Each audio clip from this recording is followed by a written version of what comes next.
Welcome to SQUATCH Radio.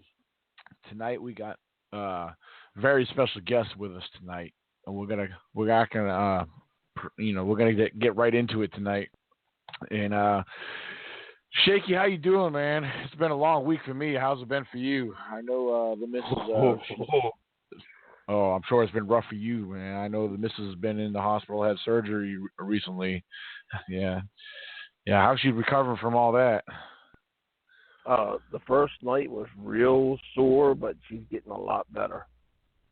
So, that's good. Everything's good, and I appreciate all the thoughts and prayers everybody sent to me on Facebook. It means a lot.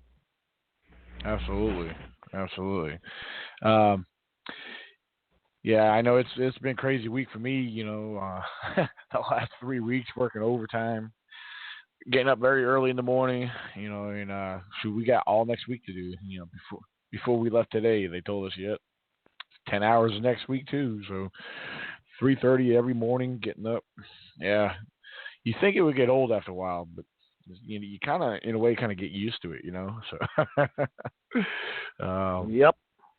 But I'll tell you what, the extra money at 2 o'clock. Oh yeah.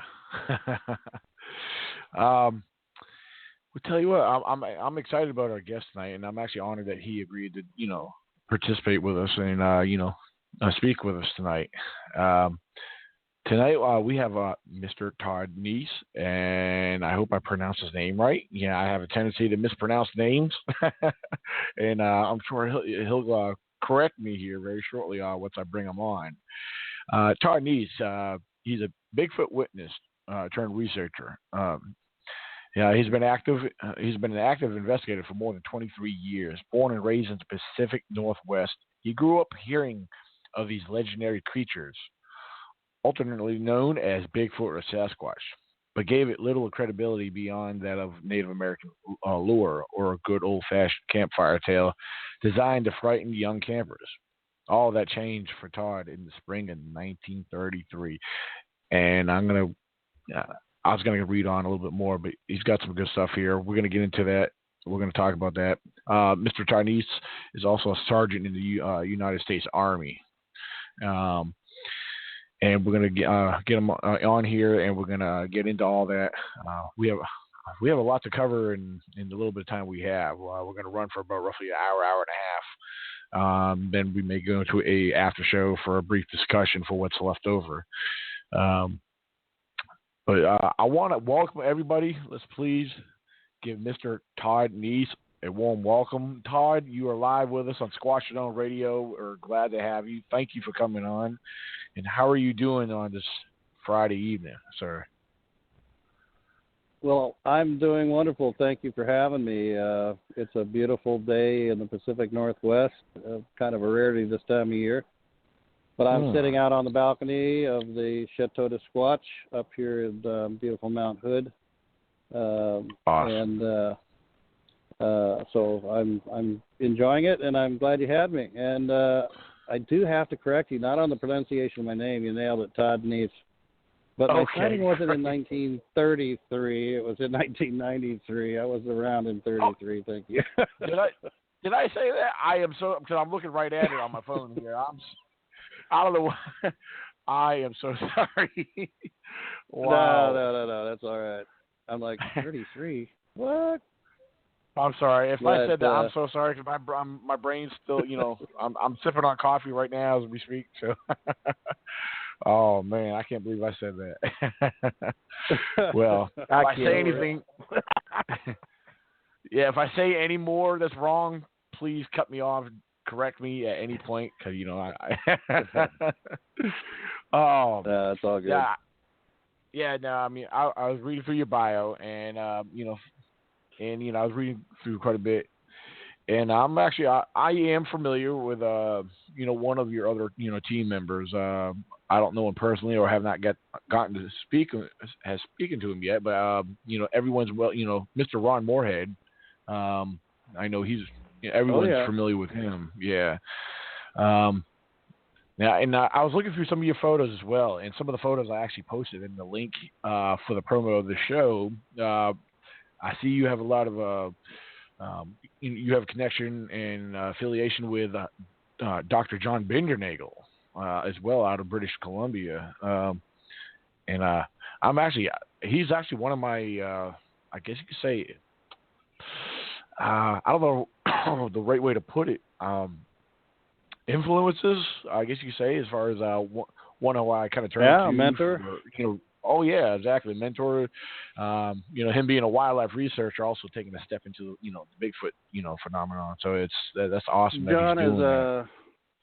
John is a good friend of mine, and I was fortunate enough to stop by his home in Courtenay, British Columbia on Vancouver Island here just last month and visit him and his lovely wife, Joan, and they were tremendous hosts, and that was on our way up to our expedition, but I couldn't help but stop in as we were driving by, and John is amazing, and Ron as well. Ron's a good friend. I've known Ron for over 20 years, but a great research companion, and happy to have him on board as well. Absolutely. Yeah, they actually both gentlemen. I know John Bindernagel. He's actually recently he's author of some new books he has out, and I have still yet to jump on them because I have a thing. I like to collect anything that's Bigfoot related or research, etc. And I know Ron. I think it was last year. I could be wrong. I believe it was this past year that he actually released a book, or maybe it was earlier this year. Well, he did, and in fact, he's in the process of publishing yet another, and that should be coming out here shortly. Okay. But John and I met John in 1996 at the Sasquatch Symposium, where I was one of the speakers there. And it's kind of funny. I I recently found the actual flyer, digging through my boxes and boxes of stuff, and to look at the guest list today is very impressive. We had Renata Hinden there, Professor Grover Krantz, Tom Steenberg, Jeff Meldrum, John, of course, and many, many others. It's just like a who's who. And what's funny about it is, I was a relative newbie back then and not much of a researcher. I was asked to appear to just discuss my sighting that I had in 1993. And it was a great experience. And to be honest with you, I had, little idea of the amazing people that I was around at that time, and since got to be friends with all of them, and unfortunately several of them have passed. But it's been a long, crazy trip, 23 years. Now you've had sightings. Now, if I'm not mistaken, you've had at least 2 sightings, or am I missing one of them here? I've only actually seen the creatures once. Okay, all right. Now that being said, I've had a number of encounters, which take on a number of different forms, vocal, as well as seeing them visually. I've been very, very close to these things. One particular time, I would say a little too close, back in 1998. I had organized an expedition called Operation Entice Contact 2, and it was a follow-on, obviously, to another expedition we had done 5 years earlier. But in 1998, I was fortunate enough to get both Ron Moorhead and Peter Byrne as part of my duration team. And we spent, I think, 8 or 9 days on the southern flank of Saddle Mountain. And I don't mean to take over the conversation at all, but I came within less than 100 feet of one of these things, and it let me know. Wow. But I didn't see it. I heard it. Excruciatingly loud roar that it let off, but that's a story we can get into later. Oh yeah, absolutely. Well, real quick, since you mentioned the roar, I hear a lot of people mention, this is one thing I have not heard. I've heard others say, I've heard, they explain a guttural growl. I mean, but the roar, I don't know, how would you describe that? Well, I've described it as a roaring bark, and the reason I add the word bark is at the very end of this, perhaps 2.5, 3 second long, incredibly loud roar. I would estimate around 120 decibels. It was ear splitting. Oh wow! It ended with this very guttural kind of a sound at the end, and I tell you what, I have done some crazy stuff in my life, and I things that have scared the heck out of me. I've been shot at with rockets and mortars. I've swam with sharks. I've climbed very high mountain peaks and jumped out of perfectly good working aircraft. And at no time was I ever as frightened as I was at that point. You hear the term paralyzed with fear. I just thought that was some sort of euphemism, but I learned that day that there is such a thing, because from the moment that thing let go with that roar, I was frozen in place and could not move for at least 2 minutes. I guess to preface it, I had just answered the call of nature. And in retrospect, I almost wonder if that's what perhaps triggered it, maybe a territorial thing. But I just was buckling my pants, and this thing let off, and 2 minutes later, my hands were still on the buckle. And I mean, trust me, every part of me said, run, but there was something a little deeper, a little more primal, if you will, right, that said, if you want to survive, if you want to live, don't move. right. And I didn't. And seriously, I couldn't. I don't think I blinked for 2 minutes. And I guess the only analogy I could apply to it is, imagine being pushed out of an aircraft at 12,000 feet without a parachute, and for 2 minutes. For 2 minutes, you're falling, and you're watching that ground come up, and the end is near, and there's just absolutely nothing you can do about it. And I guess to me, that's what I felt like. I felt it was over right there. Wow. Yeah, I mean, I thought it was a rush to rappel off of a 30-foot tower when I was in ROTC in high school. But not to get off subject, but yeah, as far as your body being froze, it's like, I guess you didn't know what to think, because, I guess at the same time, your brain, your thoughts were froze as well. You probably didn't know what to think at that time, being completely mentally froze. Yeah, everything came into a very singular focus, and that was, what's this thing going to do? Because I was helpless, as helpless as I've ever felt, and it wasn't up to me what the next thing that was going to happen. It was entirely in the hands of this creature. And thank God it just decided to hold its place. And if I could somehow associate any sort of meaning to what it meant with that roar, was that it was not very happy with me. Oh, yeah.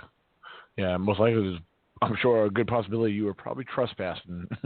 Well, I mean, I'm sure they consider that territory, the whole land their territory, and well, you just have to be at the right place at the wrong time.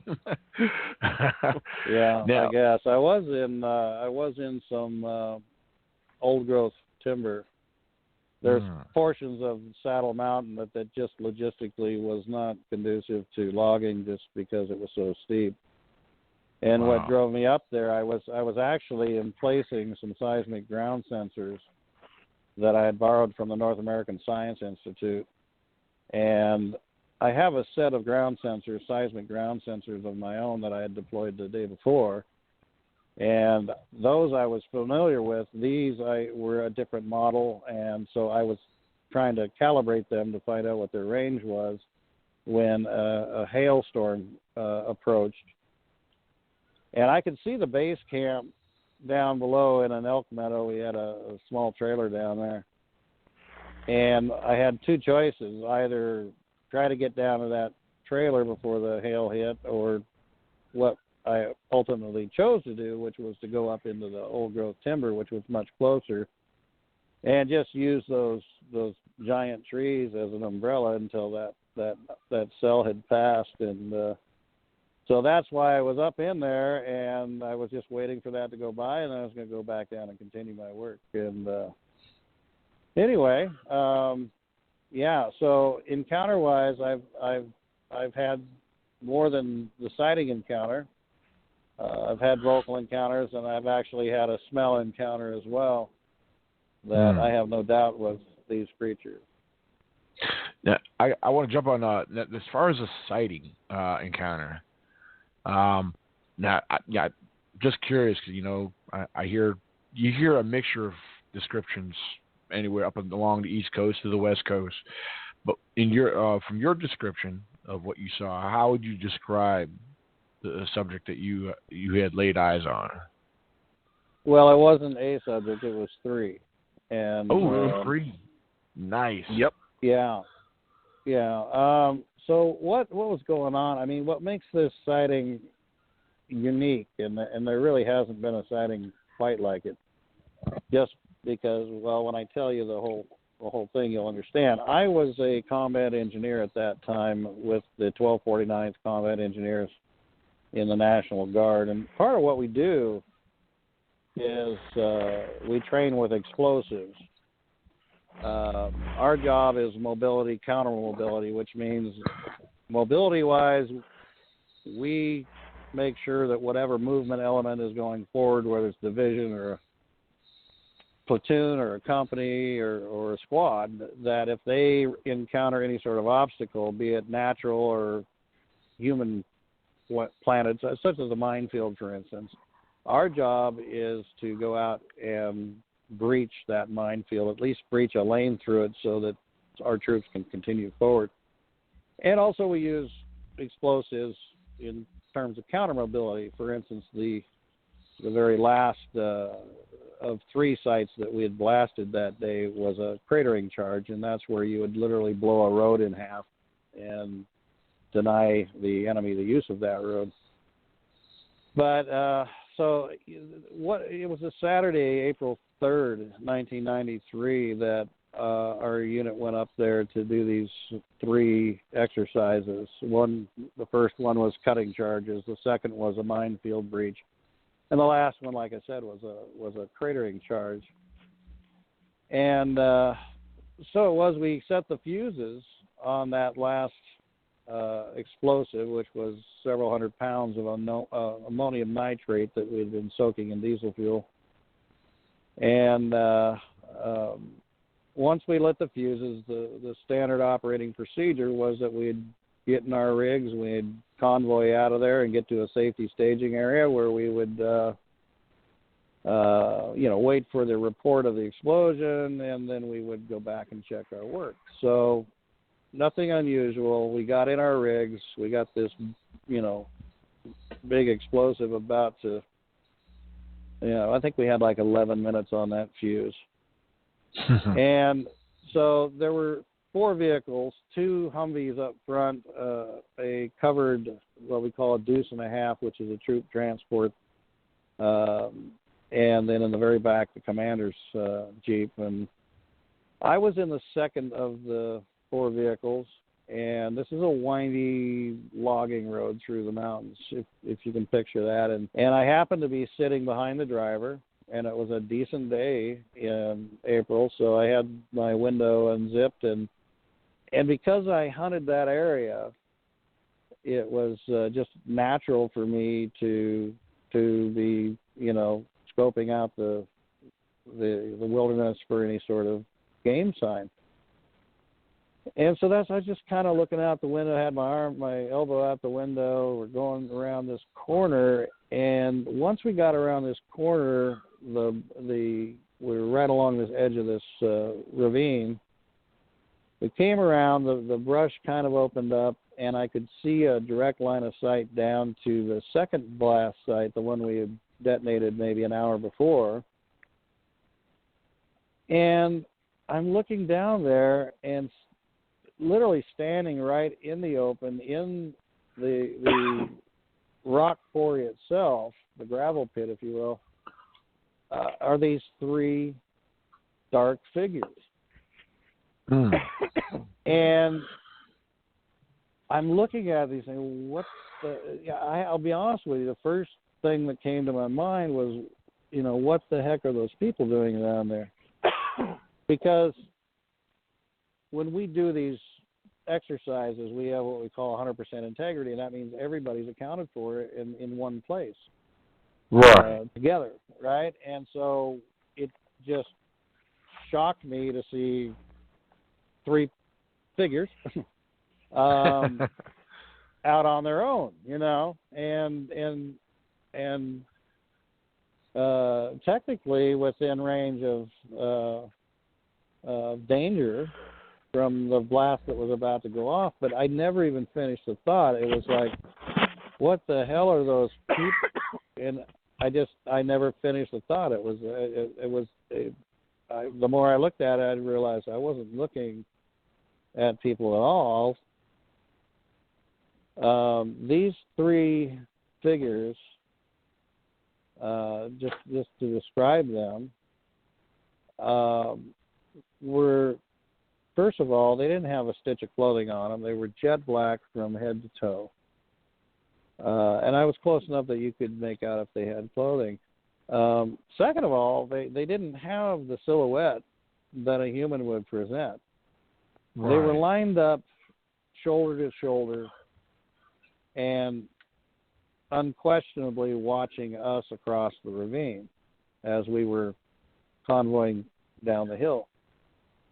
And the more I looked at them, and this was not a, 2 second, 5 seconds, something ran across the road in front of me sort of sighting. I watched them for, I estimate, about 25 seconds, which doesn't sound a lot of time, but when you, I would. Oh yeah. I'd ask your audience to stare at their watch for 25 seconds. It's a good amount of time, especially seeing what I was seeing.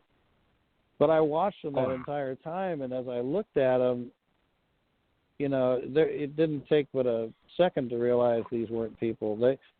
These things were built like bodybuilders. Wow. Very athletic build, extremely broad shoulders, no visible neck, barrel-chested, and a very noticeable taper from that barreled chest down to their waist. I mean, their arms hung straight down their sides, and if you can imagine where they attached at the shoulder, you couldn't see any space between the body and the shoulder. But as they dropped down toward their waist, the closer the arms got to the waist, the more and more airspace you could see. So I mean, I think about Patty, the animal that was filmed in 1967 by Roger Patterson and Bob Gimlin. And I look at that film, and these things were very different from Patty. Patty, when I look at her, she's very heavy set. Her breasts are pendulous, and she seemed very thick about the waistline. And my thought on that is perhaps she was either still pregnant or had recently had offspring. Right. But these things would have been a great addition to any football team. I mean, they were just very fit, very enormous. The one in the middle, I would estimate to be close to 9 feet in height, and the two on either side. I hate to use the word shorter, but I mean their heads came up to about the shoulders of the larger one, and I would say they were anywhere from 6.5 to 7 feet high themselves.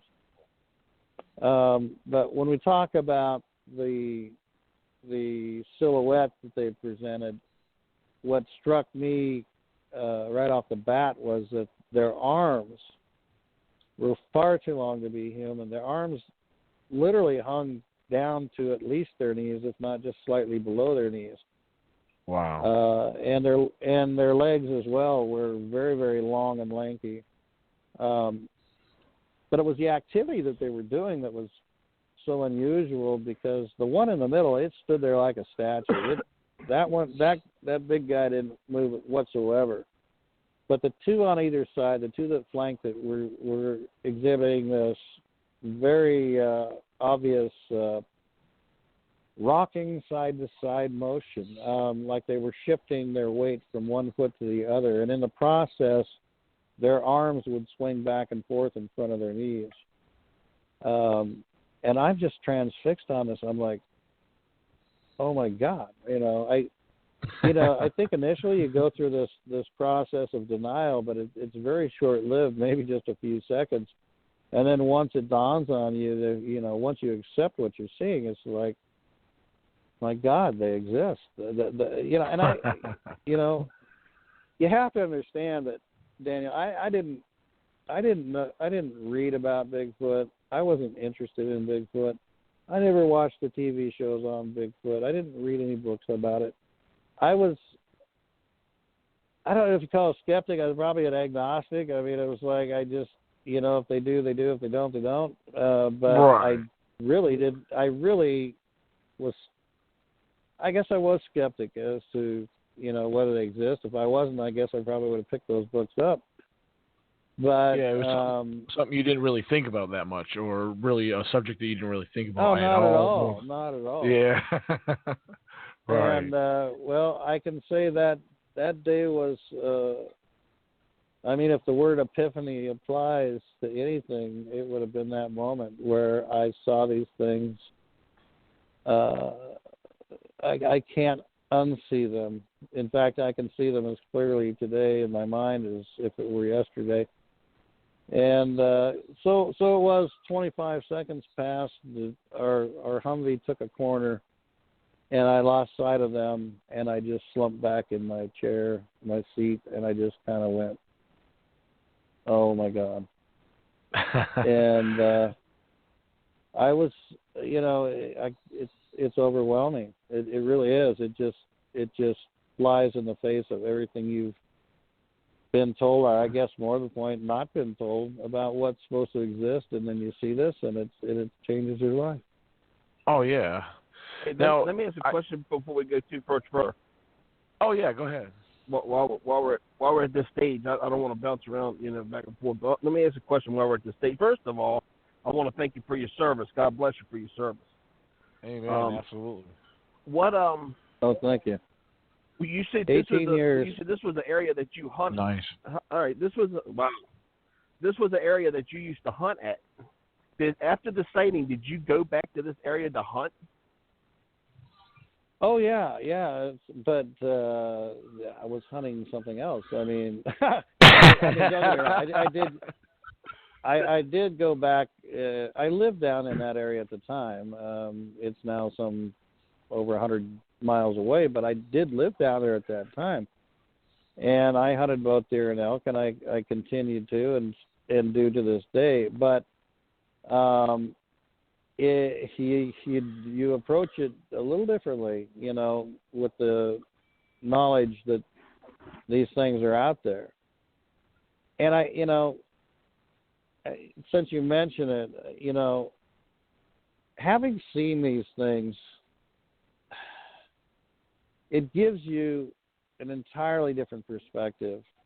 In terms of research, for instance, I can say that as opposed to somebody who thinks they exist or hopes they exist or wants them to exist versus somebody who knows they exist, you go into the woods with a whole different mindset.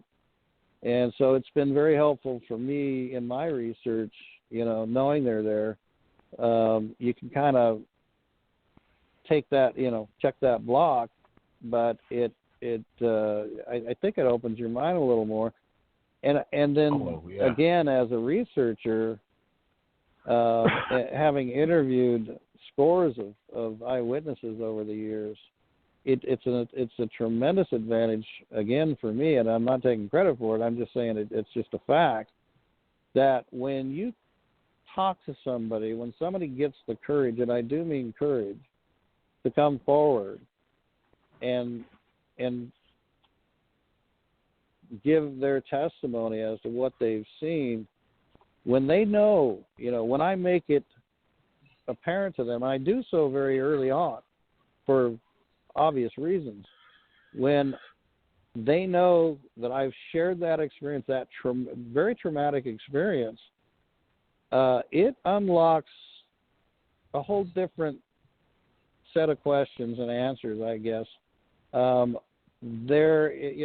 the whole ridicule factor thing, and it's sad, but most, 9 out of 10 people don't come forward simply for that reason. I know, I've been there, but when they know that you have, that you've shared that trauma, that they open up in a way, it's almost like they've known you all their life. You know what I mean? It's like you're part of a very exclusive club, and people just tend to be more open with you than perhaps they would be with somebody who hasn't had that experience. Right.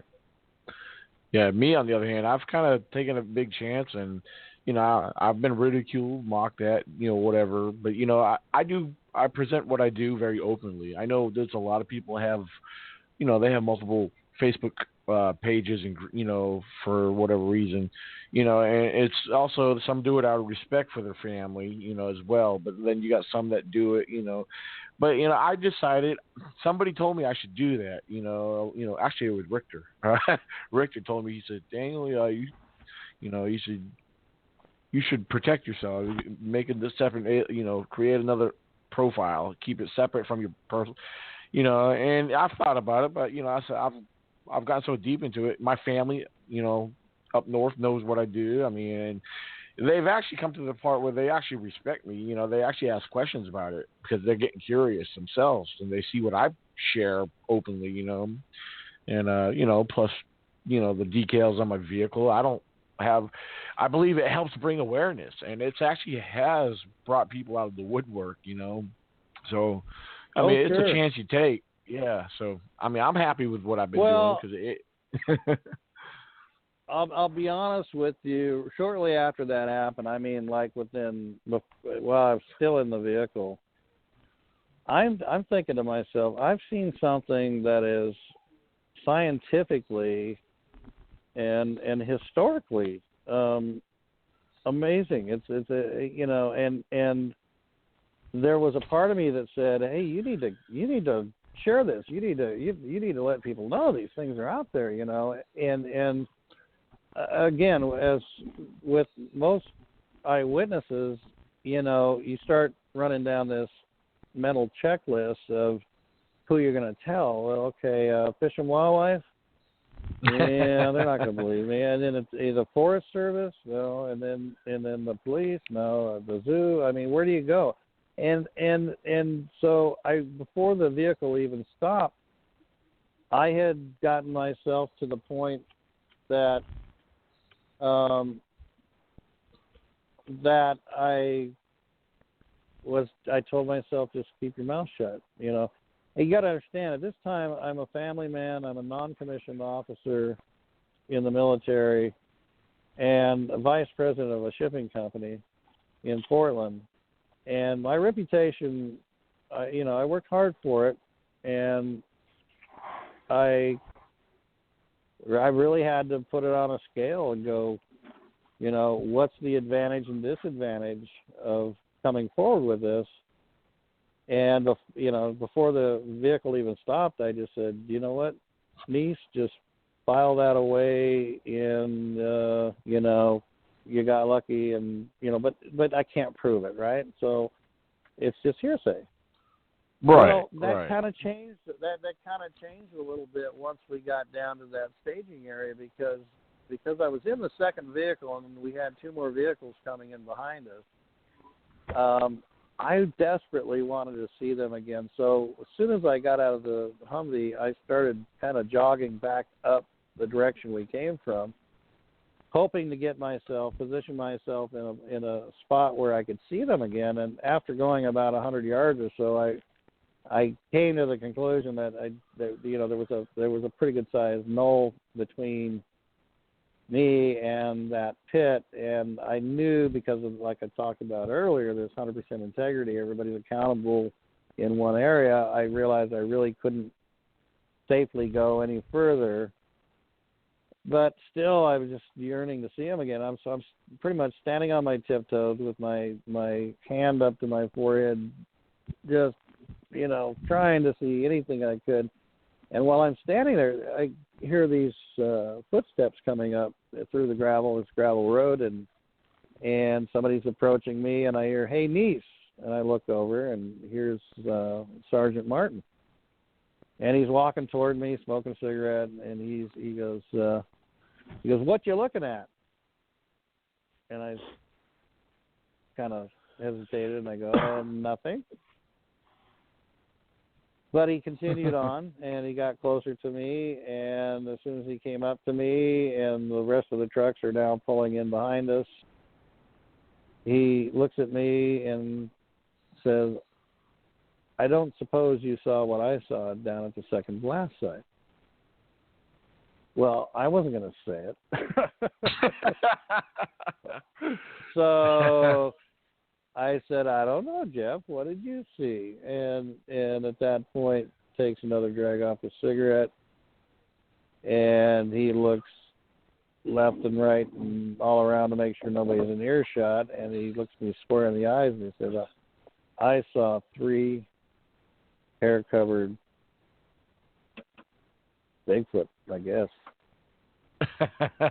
And there was this kind of a uncomfortable pause, and then I said, "Yep, me too. I saw him too."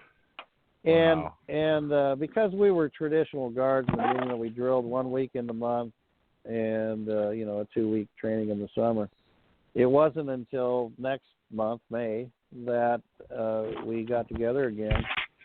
And in May, we had 2 more soldiers independently come forward and admit to seeing what we saw. So Oh, wow. when you put it all together, this sighting is very unique in a number of ways. Multiple animal sightings are rare, to see more than one creature. Multiple eyewitnesses, 4 in this case, is very rare. And certainly the activity that we were involved with, which was pretty much blowing up the woods, is hard to replicate. But the combination of all 3 makes this sighting, I think, very credible. I mean, it's credible to me, and but agree. it has made it kind of pop a little bit with the community, and it has led to 23 years of doing dozens of TV shows, documentaries, interviews like this, book interviews, and conference appearances. And once I knew that I wasn't alone when I saw what I saw, it made it a little bit easier. But even so, it took me a couple of years before I actually came public about it. But I just decided, you know what? I shouldn't be ashamed of what I saw. I shouldn't apologize for what I saw. I know what I saw. Again, like I say, I can see it as clearly today as it was yesterday. And what's more important to me at this point of my life and our research is to protect these things, because I have some very serious concerns with the health of the species. And as rare as it was that I was able to see what I saw, again, right place, right time, wrong time, whatever, I want to know that 25, 50, 100 years from now, my grandchildren, my great-grandchildren will have at least the same opportunity to see what I saw. And it bothers my conscience if I don't do something positive, to make something positive out of what happened. And that's why my wife and I, Diane Stocking Neiss, that we got together and formed the American Primate Conservancy. And the key word is conservancy. We want to do whatever it takes to get them protected. And whether or not they need protection or not, I can hear, people going off right now. Whether or not they need protection, nobody knows. Nobody knows. And nobody can look me straight in the eye and say, I know they're okay. We just need to leave them alone. They're doing fine without us. Unless you can tell me what is the estimated population today? What was it 100 years ago? What was it 1,000 years ago? And what's it going to be 100 years from now? if you can't answer questions like what is the range of a single animal, what is their dietary needs, what's their gestation period, all the same questions that any scientist would ask about a frog or a moth or anything. We can't just separate these amazing animals into their own category. We have to apply the same scientific criteria to them. And I would be tickled to death to find out that, they're doing great and they don't need protection and we can all just go about our lives. Right. But until we have those answers, and we won't have those answers until they're officially recognized. And so the American Primate Conservancy is really premised on the discovery, knowledge, research, knowledge that follows with that, the recognition, and hopefully at least get something in place, because right now it's open season. Because as long as the mainstream scientific community is willing to stick their head in the sand and act like they don't even exist, there's nothing out there that says you can't, shoot one of these things. You can't, do whatever. So I want to, my hope is, my little bucket list is to before I move on, is to know that I made a difference. These things made a difference in my life. I want to return the favor. And if I can at least get in place, one, that they are officially recognized, and two, if need be, that there are some laws on the books that protect them, then I've done my job. Right. Yeah, I can tell you as far as what you're doing among the Bigfoot community, you're people like you're a great influence. You're like an inspiration to, others. Like me, I consider myself one of the little guys. And, I get out every chance I get, and I do a lot of research and study outside of the field as well. But, people like you are the ones I look up to, because, and this is another thing I think people need to take in consideration, regarding your account. You and the other gentleman, you guys are military personnel. You guys are, trained, but as far as being put into the military, you guys have stable mental health, and that's, maybe, yeah. you know what I'm saying. So that could be questionable. Yeah, so so that's something I think they should consider. I would think, So, I'm sorry, Shaky was about to jump in. Well, yeah, sure. Let me ask you this question, and I'm going to throw a wrench into this one. Oh, I love that. If I got the name wrong, I apologize. But the name Meacham, does that ring a bell to you? Yes. Yeah, Doug Meacham. He's a good friend of mine. In fact, I saw him last week at Cliff Barrickman's. We had kind of a Halloween gathering over there at his place. Cliff Barrickman from Finding Bigfoot. Doug Meacham is amazing and has brought a very interesting twist, if you will, to, wrench. It probably is a good word. Doug Meacham is a board-certified hypnotherapist. And I met Doug at a gathering which was known as the Bigfoot Lunch Club in Portland for the first time. And I didn't know who he was, but, he was the guest speaker, and he put on this incredible presentation. And the presentation started off with early 1970s clip from a television show where a hypnotherapist was hypnotizing a young lady, and I don't recall ever seeing it before, but this was a Bigfoot eyewitness. Her and a friend had gone into the woods on a hike and ran into a Bigfoot, and so he was hypnotizing her on television and, trying to get some more detail.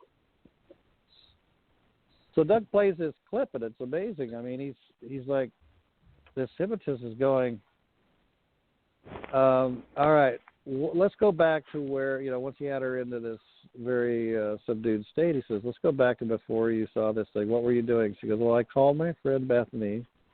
I'm guessing the name at this point, doesn't matter. And I asked her if she wanted to go for a hike. And he goes, all right, call Bethany. And she puts her finger in the air, and she's dialing on a rotary phone. She's going through the motions of dialing the phone, and then she proceeds to have this conversation, a one-way conversation, because obviously we're not hearing what Bethany's saying, but she's saying, hey, where you at? You want to go in the woods? Okay, great. I'll meet you there. Okay. And then he says, all right, let's fast forward, and now you're at the trail, and you're going into the woods. What happened? And she goes into this, and you can tell just by the expressions, the emotions that she's feeling, that she says, well, we're walking down this trail, and this thing stepped out. And in her testimony, she said the thing actually touched her. And when she said it touched me, she actually cringes, And at this point, the hypnotist decides it's a good time to bring her out of this, so he brings her out, And then the footage stops, and then Doug goes into this dissertation about hypnosis, about the human mind, and the fact that the human mind is really the world's largest hard drive. I mean, imagine if you will, a computer. We talk about, as computers get better and better and the memories get bigger and bigger, they're getting bigger because we're starting to put video and high definition pictures in them that take up a lot of, memory. And yet the human mind can remember an entire lifetime. Mm-hmm. And there's no computer that can do that. We're not just talking sight. We're talking sound. We're talking smell, taste, touch, everything. And the human mind records the entire thing. And Doug went on to say that the human mind can literally record on something like 160 different channels, if you will, and that we only use about 7 of those, actively. But regardless, the human mind still records these 160-some channels and we're talking peripheral vision, we're talking, emotion, we're talking thought, abstract thought, and all these different things. And I'm just enthralled. As the more I listen to it, the more I'm like, this is incredible. And then he culminates this lecture with a poem where he actually hypnotizes a eyewitness modern day. Actually, it was only a couple of months before the presentation. And I was just amazed at, that he was able to get this person to literally virtually go back to that place, that time, and what happened. And I've always said, really going back for years, I said, if anybody, doubts what I say, I would be willing to do one of two things. And that's A, take a lie detector test, or B, be hypnotized. Yeah. And here's Doug, right? So I met with him afterward, and I said, you and me got to talk. And he gave me his card, and I called him. He lives in the Portland area, actually out in Gresham. And we decided to get together, and we did so on 2 occasions where he hypnotized me. And I gave him permission to film it. And I have on DVD copies of both of those sessions. They were about 3 or 4 months apart. And Doug does that intentionally, by the way, because he wants to get a little space between them and kind of re-ask some of the questions just to see if, it's just like any interviewer, interrogator, whatever. You want to see that there's some consistency in the story. And I will tell you, it was very intense. I'd never been hypnotized before. But in both sessions, when he brought me back out of it, I had tears streaming down my face. Wow. And I'm not ashamed to say that. It was because of the emotion of going there. And you know, I've always said that my research is kind of my motivation is twofold. One is scientific, to be sure, and then we've kind of touched on that, wanting to make a difference scientifically. But the other is personal. You know, I've always said I'd give anything to see them again. Oh yeah. And if I can't literally see them again, if I could virtually see them again, and Doug gave that to me. Doug took me back there, and I can't thank him enough for it. So you recommend that for people? I do, absolutely. Yeah, and get it recorded, you know, because it's Doug was a speaker at Diane and I put on a annual gathering. It's an invitation-only gathering of researchers. There's no audience. There's no paid admission, if you will. You can't just show up and say, "Here's my $10. I want to get in on this." It's a private invitation-only gathering of only researchers, and that came about back in 2008. Actually, I had after years of meeting some amazing people, you know, I always said to myself, what would it be like to get all these people in the same room at the same time? I mean, imagine the wealth of knowledge. And yet there was some animosity. There's always this Bigfoot politics, this unspoken competition, if you will. Yeah. But, you know, even if person A and person B didn't get along, I got along with both of them. And I just thought, you know, if I could just them all together at once, it would be like it'd be amazing. And then one day I kind of changed it up a little bit, and I said, I know it would be better than that. Get all these people together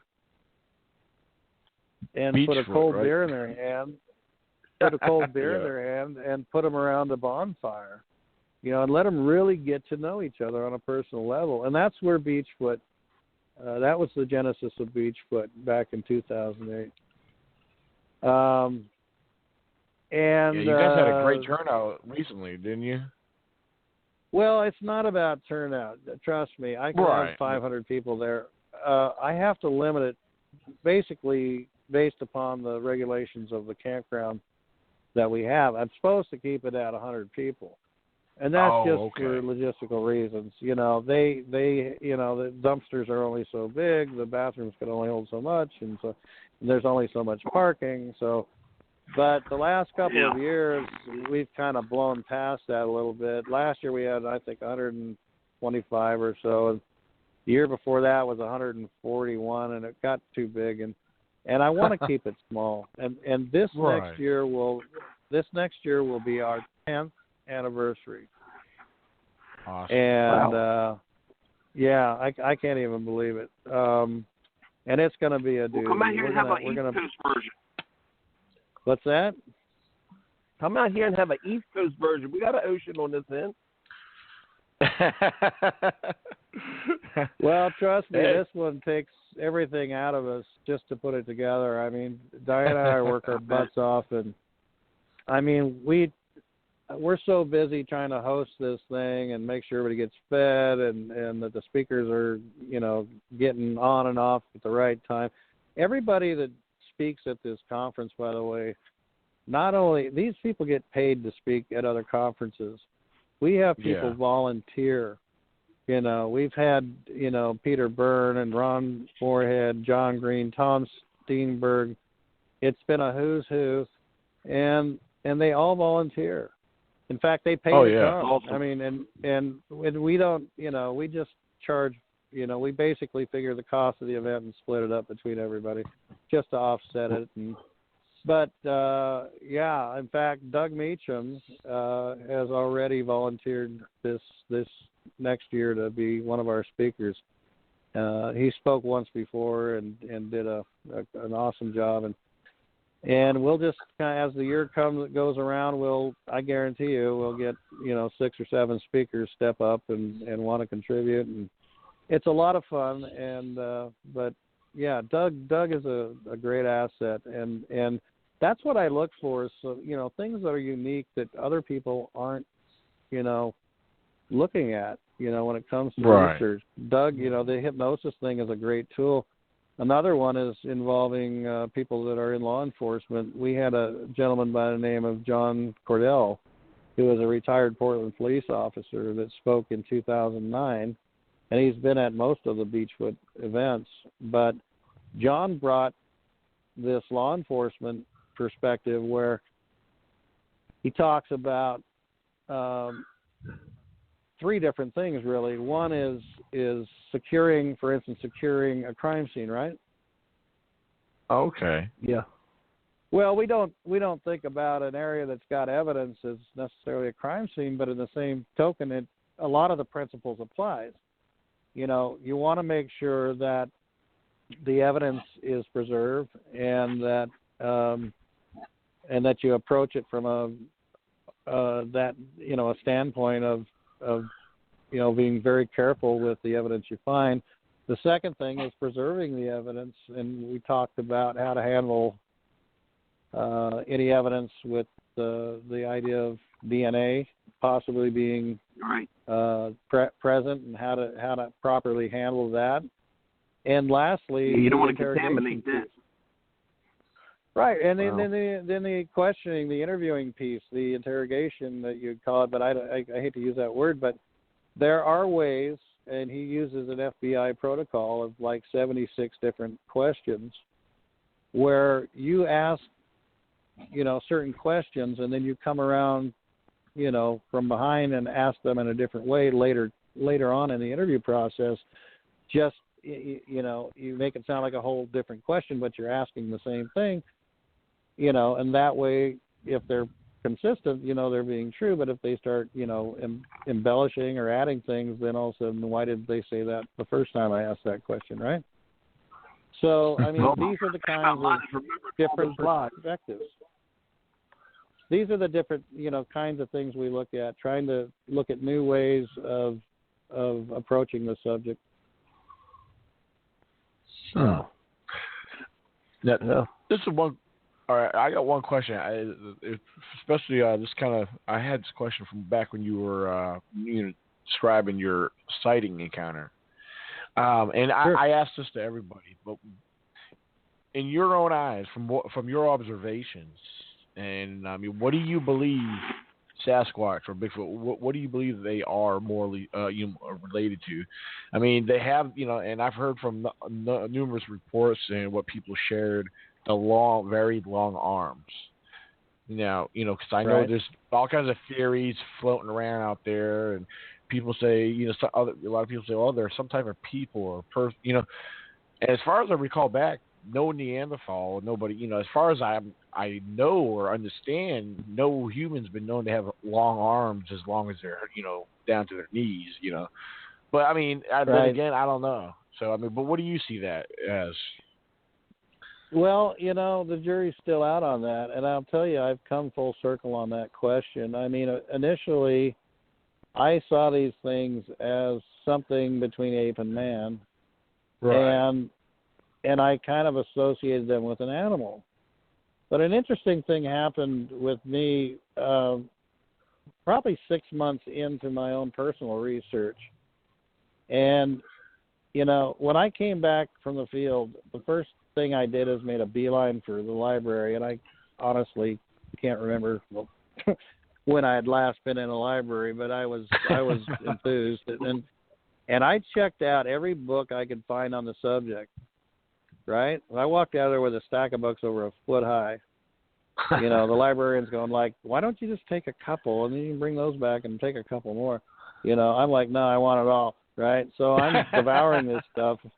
Little did I know I would personally meet most of these authors in time, and I just wanted to absorb everything I could. I wanted the latest, newest, greatest thing. Well, about 6 months into it, it dawned on me, hey, these things didn't just come on the scene when the Europeans came here.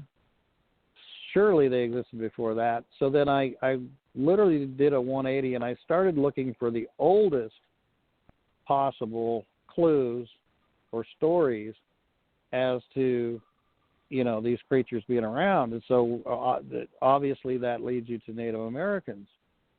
Right. And I don't know if you know Ray Crow. He was the founder of the Western Bigfoot Society and passed away a couple of years ago. But he was kind of a mentor of mine. And Ray loaned me a book. He said, I want you to look through this book. Tell me what you think. And it's called Indian Legends of the Pacific Northwest. And it was written in the 1950s by an individual named Ellie Clark. And what Ellie Clark did, and she wrote several books, and they were kind of regional, if you will, but they were all about Native American lore. Now, they were not about Bigfoot. That you need to know that from right up front. It was just about Native American lore. And so what she discovered was that when pioneers went out, as we started exploring the western frontier, many times in the company of the cavalry, what these cavalry scouts did, similar to what Lewis and Clark did. I mean, think about it. Lewis and Clark were army captains, right? They were commissioned by Thomas Jefferson to go out and explore this new Louisiana Purchase, and they even went a little bit further. They went on all the way to the Pacific coast, but along with them, they brought botanists and biologists, and probably using that as a model later on in the 1800s, they brought along historians. And so you had these subject matter experts in flora and fauna, geology, and history, and they would go along and describe in their journals what they had found. Well, she found this amazing repository in the Smithsonian of all of these subject matter experts' notes. And from that, she put together these books. And so focusing on the historians, she came up with these books about Native American lore. So I took this book that Ray had loaned me, and I took one of those little, yellow sticky pads, and decided to, bookmark this thing as I went through it. And again, keep in mind, this has nothing to do with Bigfoot. This is, they talk about the snake and the coyote and the owl and the turtle and the crow and the raven and, But as I went through the book, there were some very obvious descriptions of Bigfoot. And I'm here to tell you, I did not get halfway through that book before I ran out of sticky notes. And the way they described these creatures were not as if they were animals at all. They described them as another tribe. They called them the old ones or the first ones, but they related to them as if they were another tribe. And so I started changing my way of thinking a little bit. When you look at the physiology of these creatures, they share very little with, great apes or primates in general. And so I started rethinking a little bit. And Diane, my wife, she's always been of the mindset that these are hominid. And so, like I say, the jury's still out. I don't know, but I can say that I'm open-minded to the possibility that they are some relic hominid of some sort. Whether they're Cro-Magnon or Neanderthal or anything, I don't know. I think there's something very special and very different, but I still leave that possibility wide open. It's a good question. Oh, yeah. Yeah, that, that is it, yeah. I mean, because like you said earlier, a lot of it's at this time, it's all speculation and hearsay, theories, but we could only go by observation till, and the other thing that's thrown out there, if science is going to acknowledge it, we all know and hate to say, but they need a body,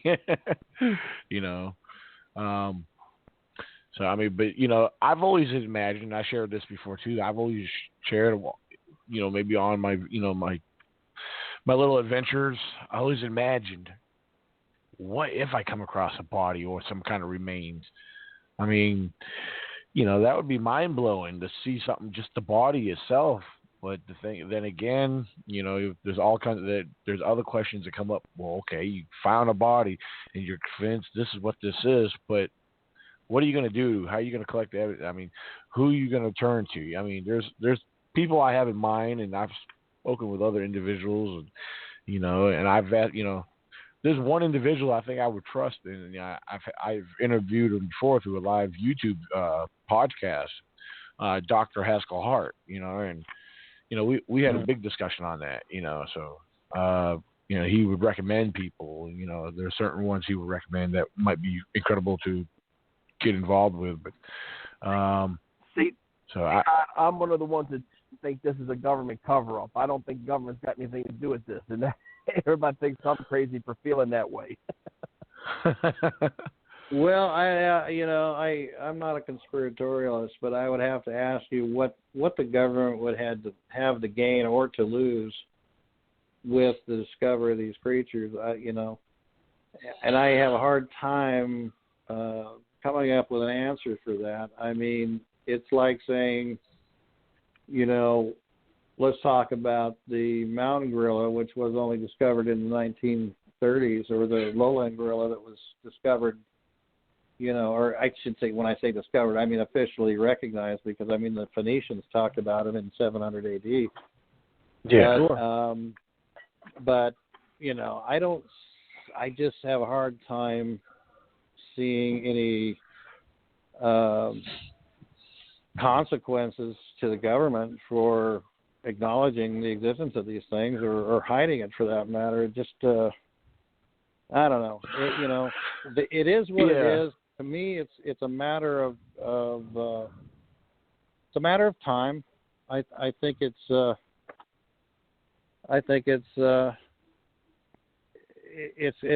going to be someday ultimately recognized, and at that point,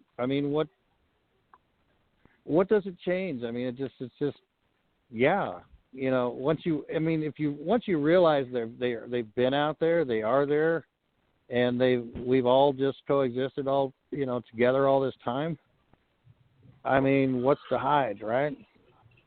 Well, yeah, obviously we have this symbiotic relationship. Granted, they're extremely shy, and their numbers are makes them very rare. Right. But I can't imagine what sort of damage would result from, to the government or to the populace in general to, conclude that these things are there. And like I say, when people sit back and go, okay, oh my God, they're there. It's not like they just came out of a flying saucer and suddenly they're here. They've been here all this time, and we've gotten along. We just didn't know it. I agree with you 100% on that. I believe, there's theories how the people think they might have come across the barren land bridge. Well, and that goes to show, that's the same thing with the Native Americans. I believe some of them are already here, then some maybe came over here later on, and Native Americans, for those who are not familiar with the history of them, a lot of them were Europe-Asians, which came over here at a later time period, but the way Pangea, which is the Bering Strait, the concept of the continents being interconnected at one time, certainly that land bridge was a two-way street. It wasn't that America was some sort of a vacant void of nothing, and it suddenly got populated by things. Obviously, things were here. But that's how earliest history is taught to us. Oh, sure. I get that. That's how history is taught to us in school. And I'm sorry, I got news for you. I got news for you. History is going to be rewritten. Oh yeah. I apologize for cutting you off on that, but I had to say that. It makes me mad how history is taught in school. Yeah. Exactly. Yeah. I mean, and that's another thing where people are through society we're programmed to understand and be taught a certain way because that's the way society programs us. From a young youth up to everything that we hear and see now. I mean, that's why it's good to have an open mind. You kind of do your own digging, come to your own conclusions. But well, these but things certainly opened my mind. I mean, I used to just absorb, Encyclopedia Britannica and Time Life books and things like that. I love history. I love science, but it was always boxed into a certain set of rules, and this is what is. And if there's something beyond that, the mainstream scientific community wants to believe that they've found everything, when in fact they haven't. And we're discovering new things every day. And the National Geographic came out years ago with a issue just regarding species, and they said every year over 100 species are identified. In fact, this year almost 200 have been identified. We're talking flora, fauna, and bacteria, but still things that were never known before. And what's even sadder is that this same article discussed that over 80 species that were known to exist have gone extinct. Wow. And that's my concern. Yeah. That they'll never, things that we know populated this planet at one time are gone. But that's just the natural cycle of life. It's survival is the strongest, right? It's nature's way of becoming stronger and stronger, and those species that cannot adapt simply go away, or they morphosize into something else. Yeah, I mean, because here in the United States, I mean, through some studies, I mean, there's been fossil records of smaller primates. I mean, there's evidence of that that there used to be a warmer climate here. I want to say Alaska, or I might be thinking wrong. It's maybe a little further north, but there was evidence of palm trees found. Oh yeah. Well, even in Oregon, we have the John Day fossil beds in Central Oregon, and they have actually found a primate species that lived here millions of years ago. Mm-hmm. And so when I do talk and when I do speak on the subject, some of the things I talk about is we talk about a giant ape-like creature living here. And really, when you look at the globe in general, the eastern and western hemispheres today, you see that around the world in the equatorial regions, both eastern and western hemispheres, there are signs of primate. You look at the eastern hemisphere specifically, and even in the temperate regions, both north and south of the equator, there are primate species. You look at the western hemisphere, and we only have primates in the equatorial and southern temperate zones of the planet. Right. To me, there's a glaring absence of primates in the northern temperate region. Why is that? The question isn't they can't exist here. The question is, why can't they? Is there not the habitat? Certainly there is. Are there not the resources? Yeah. Of course there are. The question is, where are they? Why aren't they? Right. And the truth is, they are. It's just, these creatures have adapted and somehow survived. Absolutely. I mean, and I agree with you. There's a rainforest in Washington. Yeah. Right in the Olympic Peninsula, isn't that a rainforest? Anyway. Well, the actually the Coast Range, which starts at Cape Mendocino, California, and runs along the U.S. up into the Olympic National Forest, is a temperate rainforest, which means it has at least a triple canopy and in some cases a quadruple canopy, meaning it can stop raining and within 24 hours the rain is still working its way to the ground. Okay. Wow. It's much thicker than the alpine forest that we find only 80 miles to the west in the Cascade Range. The Cascade Range is much more open, but the fact remains, and that starts at Mount Lassen in Northern California and runs right up into British Columbia. In our most recent expedition that we just concluded last September, well, actually, early October, Operation Sea Monkey, I took a team of 6 members, including Ron Moorhead, Tom Steenberg, Gunnar Monson, myself, a photographer, and who else? We had a I hate to leave anybody. Oh, Tom Seawood, who is a First Nations bush guide in Canada.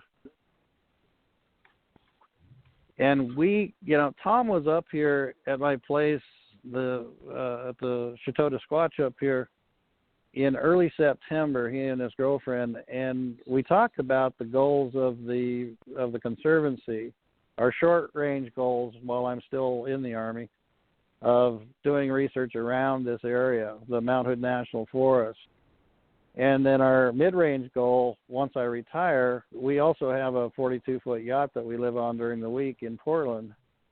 And our goal was to take that yacht up into British Columbia once I retire and explore the British Columbian coastline as well as some of these islands that exist that are uninhabited. And Tom said, "What are you waiting for?" I said, "Well, I don't have the time. He goes, "This is the time you want to go." And I go, "What are you talking about?" He says, "You don't understand." He said, "I am part of the Kwakwaka'wakw tribe. I spent 30 years of my life growing up in what is known as the Broughton Archipelago. This is a collection of about 60 some odd islands, many of them very small, but closely grouped islands between the mainland and Vancouver Island." He said, "There are dozens and dozens of sightings historically over the years in these islands." And he says, "I know, I had an encounter.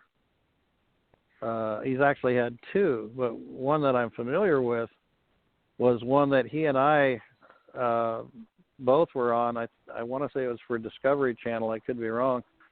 But back in 1994.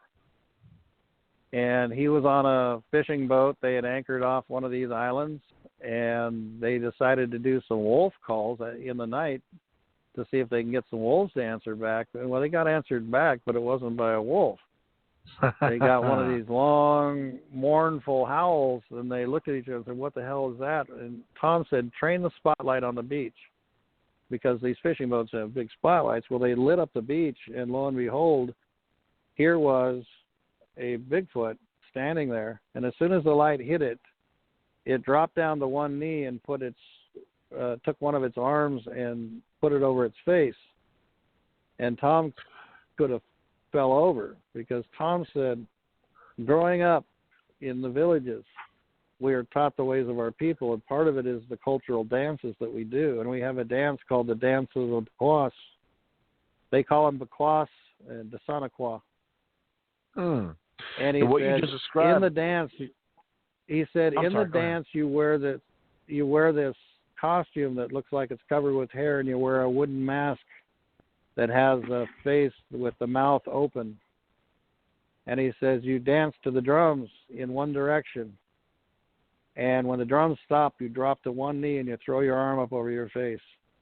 And when the drums start up again, you jump back to your feet and you go the other direction. And when the drums stop, you drop to the other knee and throw the other arm over your face.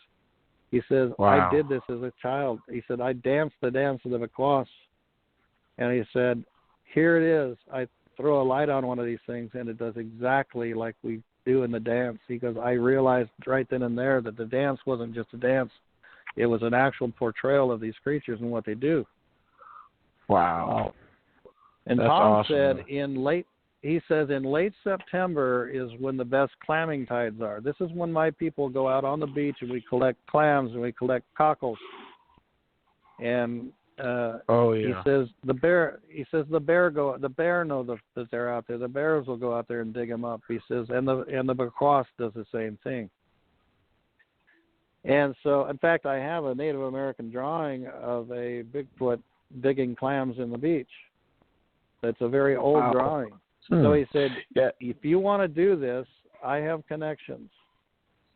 I know people that have boats up there. I know people that own lodges up there. I got a lot of people up there I know. He says, if you can put together a team, we can pull this off.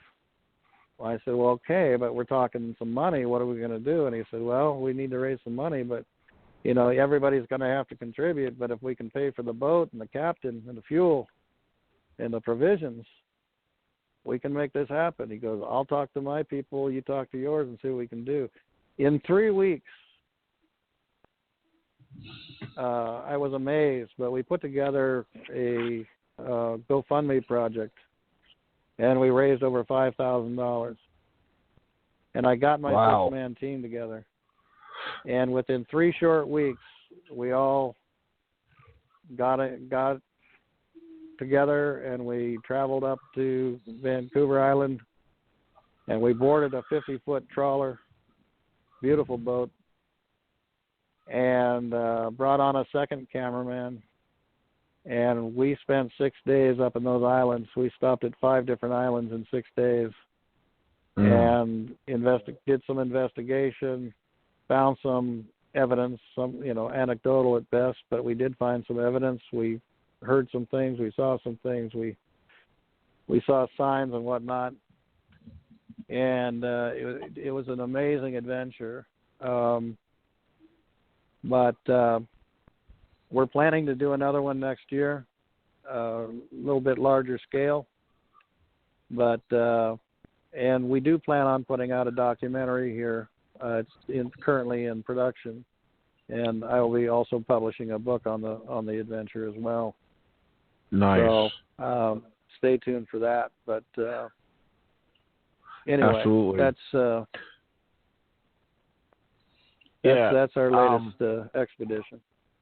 Yeah, I do want to make a note because I remember back when you shared your website to me. I do have on my website. I actually have a page just for yours, where I sponsor your website and everything. I'll when I get a chance, I'll go ahead and update some of the information that you actually emailed me. If you have no problem with it, I would love to go ahead and throw that in there to update the page I have on my website.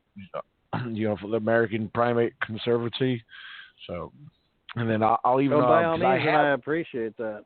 Oh, not a problem. And now I should mention we are. I'm sorry, a little oh no, you're delay. fine. Go ahead. I did want to mention that last year, October 15th to be exact, the American Primate Conservancy was granted a nonprofit status by the state of Oregon. And we are based on education and science, and we welcome people to not only visit our site, and it's AmericanPrimate.org, and it's still under construction. It's going to get better and better as we go along here because we're really combining 2 different websites, mine and my wife's. Right. And we'll be adding more and more stuff, but we do appreciate any sort of contributions to help our efforts, and I think we're on the right track. I think we're doing things the way they need to be done. It's I've learned a lot over 23 years plus, and we've got some great aspirations and some great ideas, new techniques, new technologies we're bringing into it. We've got 2 different drones now that we're using. And we will be going back up there when I do retire with our boat and exploring those areas.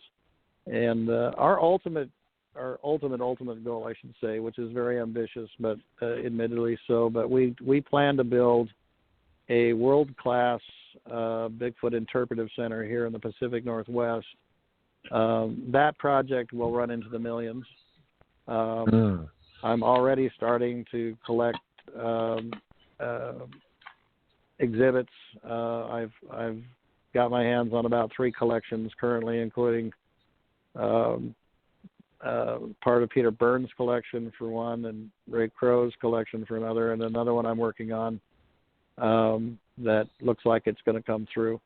But we welcome any sort of donations in that respect too. It doesn't have to be monetary. It can be, if you've got something that you think is unique that we could display.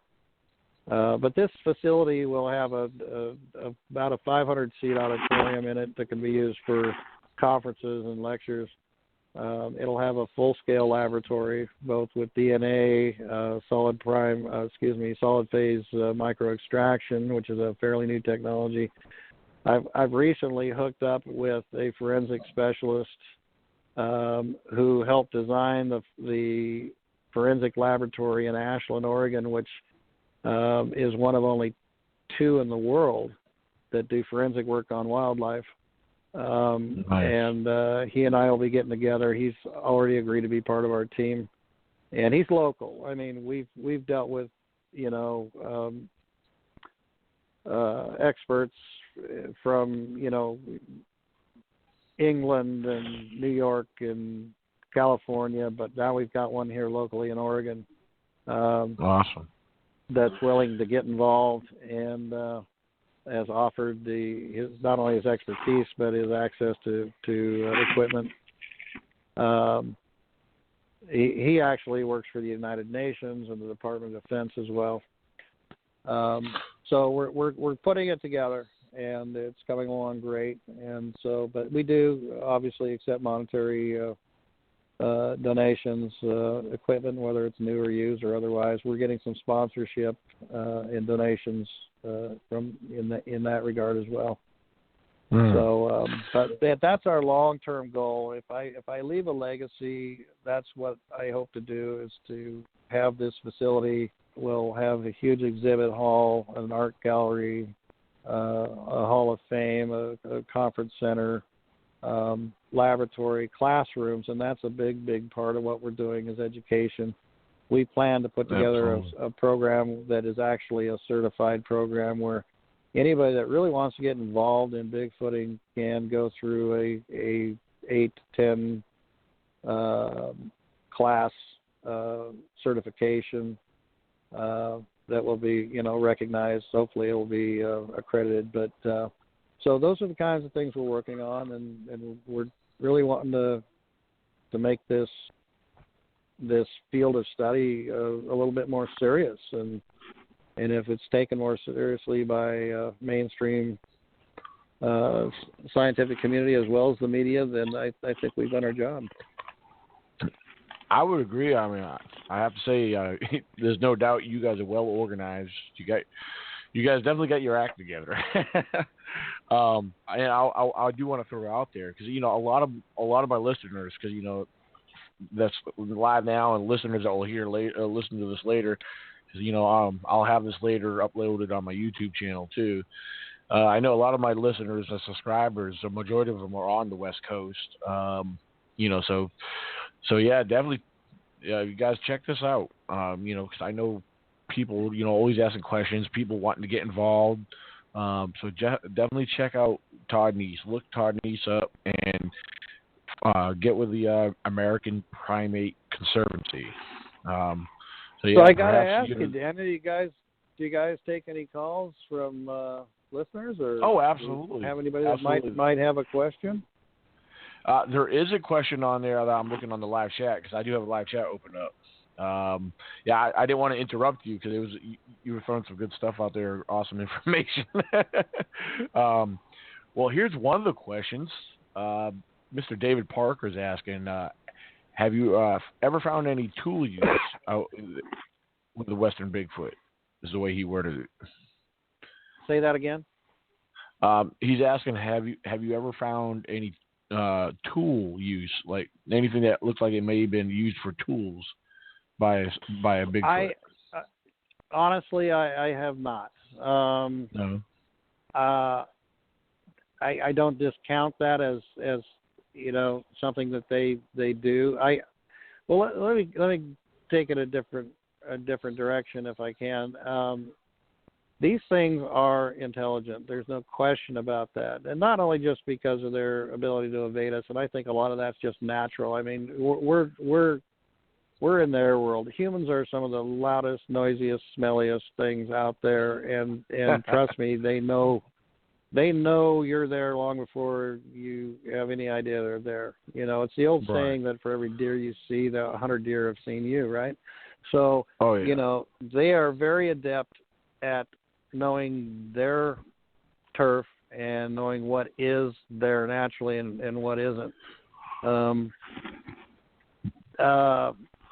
I have found on 4 occasions, and that's 4 occasions in 24 years, I have located 4 structures, shelters, if you will, that defy human activity and defy any sort of weather phenomena.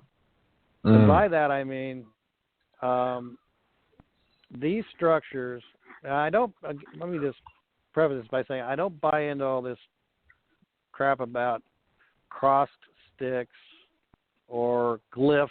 I've heard from certain individuals, little tiny signs and twigs and things. But I have seen some fairly massive structures that when you reverse engineer them, there is no way in hell that it is caused by weather, 1, and I'll explain that, or 2, was ever had any human involvement. And what I'm talking about is it involves structures that are made up of anywhere from 12 to 20 different trees in the local vicinity. Nice. And what they do is either pull these trees literally up by the roots, and I don't mean out of the ground. I mean they just literally pull them over until maybe half of the roots are still attached, maybe half of the roots are in the air. But they pull them over into almost like I would say a wigwam or a teepee structure. Oh, They'll generally use a base tree that stays, in its place, and pull these other trees into it. And by the time they're done, what you have is an area that you could walk underneath, even at their height. You could walk underneath and be protected from adverse weather, snow, rain even. And like when I say reverse engineering, I'm talking about you get underneath these things and you look at the lowest tree that was used, okay, the one on the bottom, if you will. And it may come from the west. And then you look at the second one. You can just look at the stacking order of these trees. The other one may come from the south. And the third one may come from the north. And the fourth one comes from the east. And the fifth one comes from the west. And this defies ice, snow, wind. And I say that, too, because you'll find these things in the midst of a grove of trees. Not on the edge of a meadow where it might be exposed to wind or whatever, but in the middle of nowhere, in the midst of a grove of trees, you'll find this structure that, why would these trees come from every angle of the compass and come down and converge in this one against this one base tree, right? Right. And you could literally, because they still have the foliage attached, they really create this kind of an umbrella, if you will, that will stop the rain, will actually hold snow, and in just looking at the way they're designed, there's some sort of intelligence involved. I mean, you got to imagine, you walk into an area, let's put yourself in their feet or their shoes, whatever, You know, you walk into this area, you have to kind of make an assessment. You have to take inventory of the surrounding trees in conjunction with the base tree and say, okay, I've got these trees here, these are the trees I can use, and this is how I've got to, quote unquote, weave this structure in order for it to, you know, if you brought them all from one side, it may not be as strong as if you brought them, you know, alternately from different sides. But I have seen 4 of these things. And the first one is up Fish Creek with Joe Beelart when I was researching with him. The ground beneath that particular structure was worn so bare and hard-packed that there was no grass growing through it. Something had spent a considerable amount of time in there. I mean, a long time in there. But that being said, I think these things are fairly what we would say in the Army is field expedient. In other words, you could throw something like these things, could put one of those together in 20 to 30 minutes with very little effort. Right. So are they used long-term, or are they used just overnight, or maybe through the passage of a storm and then they move on? Yeah, I don't know. But I know if I were out there, and especially considering the weather conditions here in the winter, especially, you've got storms that come through and they last a week. They last sometimes 2 weeks. They might last 3 or 4 days, but pretty harsh. You know, how hard would it be to, you know, spend 20, 30 minutes throwing one of these things together and knowing you can sit comfortably underneath of it without being, you know, inundated by the weather, you know? Right. But like I say, I've only found 4, and they are still there, I guarantee you, to this day. I can take you to them. Here's something. I'm sorry, go ahead. I'm done. Yeah. Oh, okay. Now, I was going to mention, because this is something I found. I find it odd. You know, I don't know if it's done by Sasquatch. It could be done by people, you know, hunters or whatever. Well, you know, I found this in various locations, and, you know, certain areas, like my main area I like to focus on. There's one particular area I've focused on for, you know, so many years. I've been recently researching and trying to study and get to know this other area that has a lot of reports, and I've been finding a lot of my own evidence there for myself.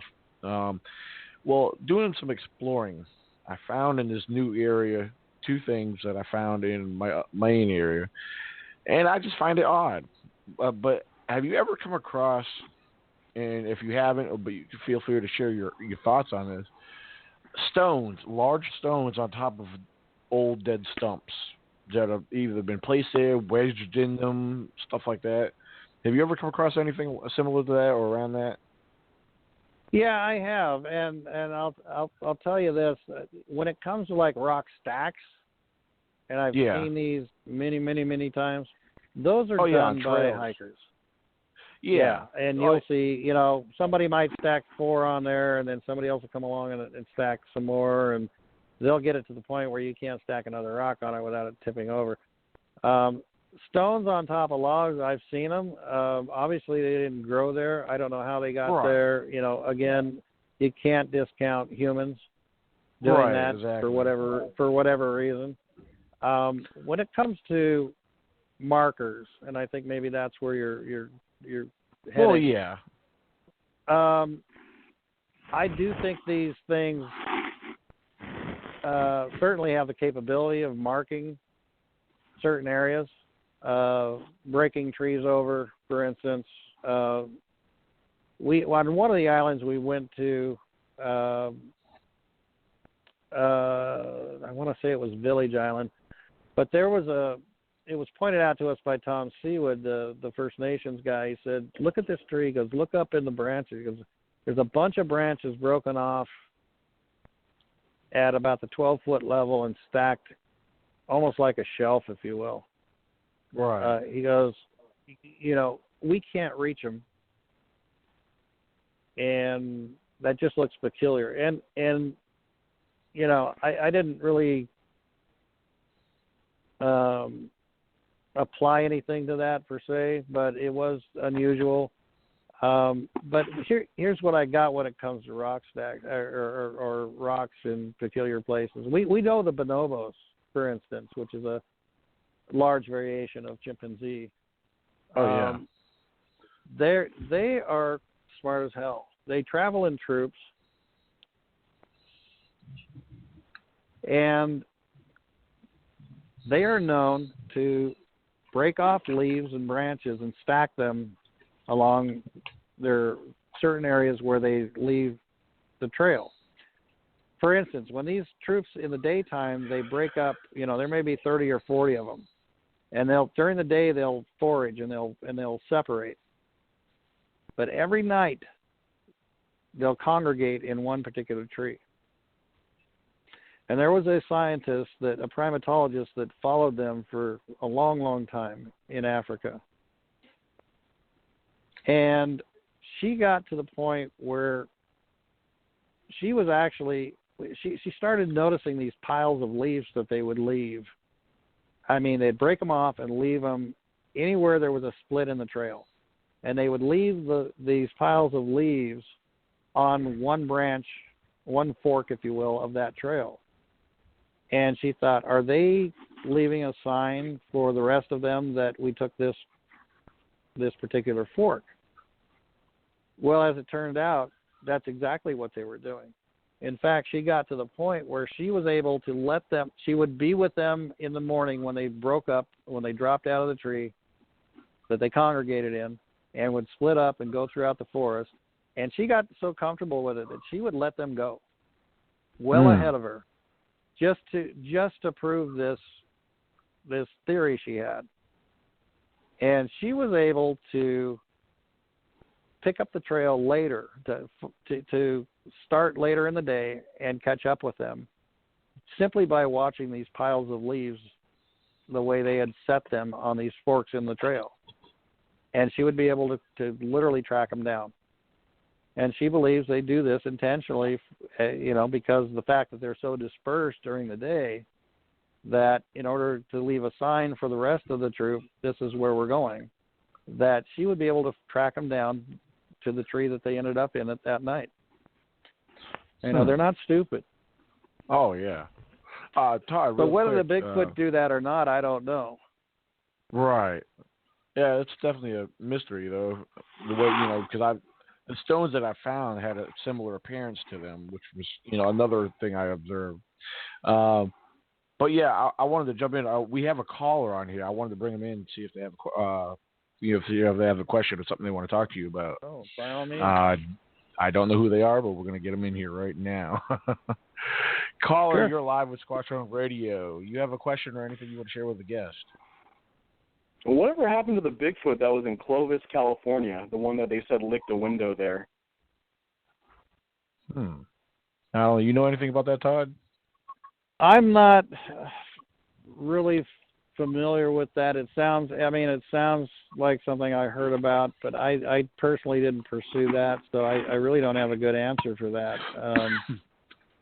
But I have heard on numerous occasions that they have approached human shelters, cabins and whatnot, looked in the windows, left tracks outside the windows, that kind of thing, and even in some cases, place their hands on the windows. But I'm not familiar enough with that to give you a good answer. I'm sorry. Not a problem. Thanks for talking about it. Oh, well, thank you.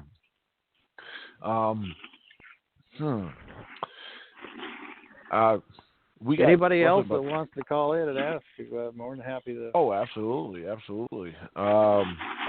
Because there is another question. There is another question on the live chat. The gentleman's asking, have you? What's the largest track or tracks have you ever found? A great question, and ironically, the largest track I found was very, very early on. In fact, in 1994, when I first met up with Peter Byrne, it was quite by accident. I happened to be going through the help wanted section of the newspaper, and I was blown away by finding this one particular, how small these little squares are of, you want a, construction or nurse or whatever. And here was one that had in big bold letters Bigfoot, and obviously I had locked onto it. And what it stated was looking for a field researcher for a Bigfoot research project, and it had a phone number. That phone number was 1-800-BIGFOOT, by the way. And so, again, being very early on in my own research, I thought, I was like so many people, I'm always looking for somebody who will take me seriously, right? So I called the number, I got a voicemail, I left a voicemail, I should say, and they got back in touch with me and asked me a bunch of questions. And initially, Peter sent out one of his field researchers by the name of Todd Neiss. Todd Neiss came out, and this is kind of crazy. These logging, where we were doing our blasting was private logging company property, and we had to have special permission and access to get through all their gates and whatnot to get in there. And I got this call saying, Peter says, I want you to meet my guy Todd, and he'll take you in there. And I went, no, you can't go in there. And he said, just meet him there at the gate. So I did. And I went up there, and I met this guy. He's in this red Jeep. And I said, so now what? He goes, well, take me where you had your sighting. I go, well, you got to go through the gate. And he goes, no problem. And he pulls out a key, unlocks the gate, much to my surprise. And we drove through, locked the gate behind us, and we drove in, and we went to this site where I had my sighting. And I don't know how Peter pulled it off, but he ended up getting a master key to all of their gates. At that time, I was owned by Cavenham Forest Products. Anyway, Todd and I went through the area. It was pretty interesting. We didn't find any tracks, but we walked down through this area where Jeff had Sergeant Martin said he saw these things walk into, went down on this little bench, and then we came back up above. And once we got up above, now I'm still in a military uniform. It's summer, so I got my sleeves rolled up. And we got up to the top, back up to the gravel quarry, when we suddenly heard this big snap down below. I mean, right where we had just come out of, which was maybe 50 feet below where we were. I mean, it sounded like a huge branch breaking, and we kind of stopped and we're looking at each other, and we kept listening, and all of a sudden we heard, thud, crack, thud, snap, thud. And I'm like getting pretty anxious at this point. I should back it up a little bit. When we first got up there in the Jeep, and went right into this quarry where I had seen these things, Todd shut off the Jeep. He got out, I got out, and I pointed to where these things were, and he started walking that way. He turned around and saw I was still standing there by the Jeep, and he's like, "Are you coming?" And I said, "Just give me a minute." Because last time I was there, I had 60 troops. Now it's me and this stranger, and all I can hear is the wind blowing through the trees. And I was pretty apprehensive and anxious. It's like, here we are. It's the first time I'd been back there. And it took me a little bit to collect myself. But anyway, we did this little route through this, down onto this bench, and then back up top, and then we heard this thing walking down below. And I'll just tell you that after about the third crack of a branch, I pulled my sleeves down to my wrists and squatted down, and then Todd looked at me for a minute like, "What are you doing?" And then all of a sudden he squats down, realizing I'm not comfortable. Anyway, he got the word back to Peter, and ultimately, I think 2 or 3 weeks later, Peter came out, and we went down into this area again. And I found a track, and I recently found a picture of it. When I initially saw this one track, it was a big depression in the ground. I mean, probably 8 inches across, and what I thought was 18 inches long. and actually even in the original picture I took of it, there's this branch kind of going across it, and I took out my tape measure. I said, "Look at that, 18 inches." And Peter said, "Todd, you're not seeing it." I go, "What?" He goes, he said, "Take the branch out." And I go, "Okay." And I lifted the branch out, and another 3 inches of the track became very obvious. You could see the taper in the toes. So that track measured at 21 inches, and there was another one almost 5 to 6 feet away on opposite foot. I have to date, I have yet to see a track that big. But yeah, 21 inches is amazing, and that step between them, nearly 6 feet. It was I believe it. Boggling. I've seen many tracks since. In fact, I found a trackway of about 12 tracks on a later investigation up at Detroit Lake. 12 tracks that went up on an embankment and then came back down to the road. And they were probably 18 inches, but the weight was what was amazing. I mean, granted, the ground was very soft, but I mean, these things went down 2.5 inches. And I measured, I always get this mixed up between step and stride, but between toe and heel to the next step was 53 inches. Right. Yeah. Now, I think the actual definition of stride is toe to toe. But the gap, I can just tell you, the space between the toe of one track and the heel of the next one was 53 inches. Right. But yeah, to answer your question, 21 inches is the longest one I've ever seen. That's awesome. Yeah, because the biggest, the trackway I found was last year. Me and one of my other fellow researchers, Greg Corbin from Virginia Beach, when we were camping up in a nearby location to my new area. Yeah, Now, what area are you in? May I ask? Oh yeah, I'm here in the state of Virginia. I will give Virginia. Okay. Yeah. I'll I just share want this to know. information. Oh yeah. As far as the George Washington in Virginia. National. Yeah. Yeah. Actually, the area I live in is called the Shenandoah Valley, which is pretty cool. Got so mountains all you're around familiar here. with you're familiar with Bill Dranganis then? A little bit. I know the name. I don't know him that well, to be honest with you.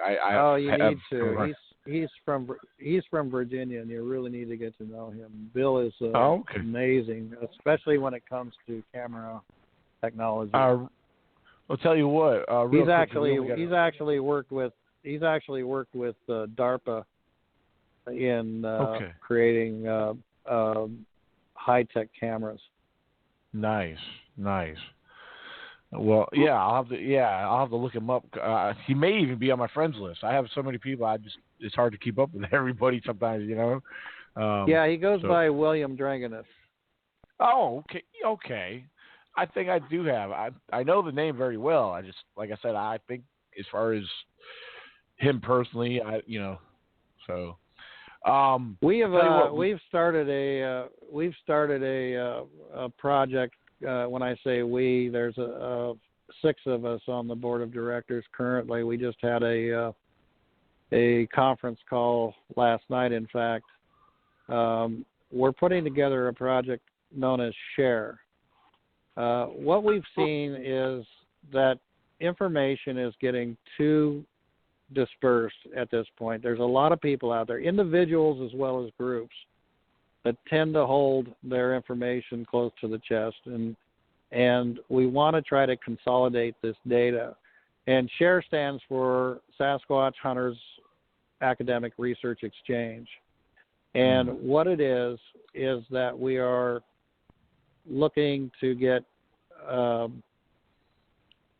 experts in the field, in certain subject matter experts in certain areas such as cameras and casting and audio analysis drones and whatnot, and we're trying to put together a group that we're currently writing the SOPs for in about 24 different categories. And Right. Bill is on that list. I haven't even approached him yet, but we're looking for a 7th board member, and I know his name came up the other night. The concept is that this will be wide open. It won't be like BFRO. You won't have like an inner circle that covets the best information. It's going to be wide open to the public. And nice. So if people are willing to share their information, we're willing to put it into a database that everybody can have access to, because what we're really about is education. And from education, science will come. So the share, and you'll hear share. We've been working on it for over a year, but share is going to be a knowledge warehouse, if you will, that anybody can access, because we don't want to keep secrets. We want everybody to feel like they're part of something. And if we do it correctly and we present it correctly, then everybody is going to feel a little more comfortable coming forward with their information. Oh, yeah, absolutely. I just want to make an announcement. As far as to the public, we're off air, but we're still recording. So when this gets uploaded, all this will still be heard. But it is right now we're off air to the public. But, you know, I just wanted to, so we won't get no more questions or nothing. But so that's I just all wanted right. to throw that out we there. can talk all night. I mean. Oh, yeah. We got actually, since it's off air, we still got 20 minutes left before it'll disconnect us. Todd, I had one question I really want to ask you. Sure. I got one question that really, and I really don't even know how to ask you this, because you may think I'm crazy for even asking it. But in your research, I'm sure you've covered a lot of things.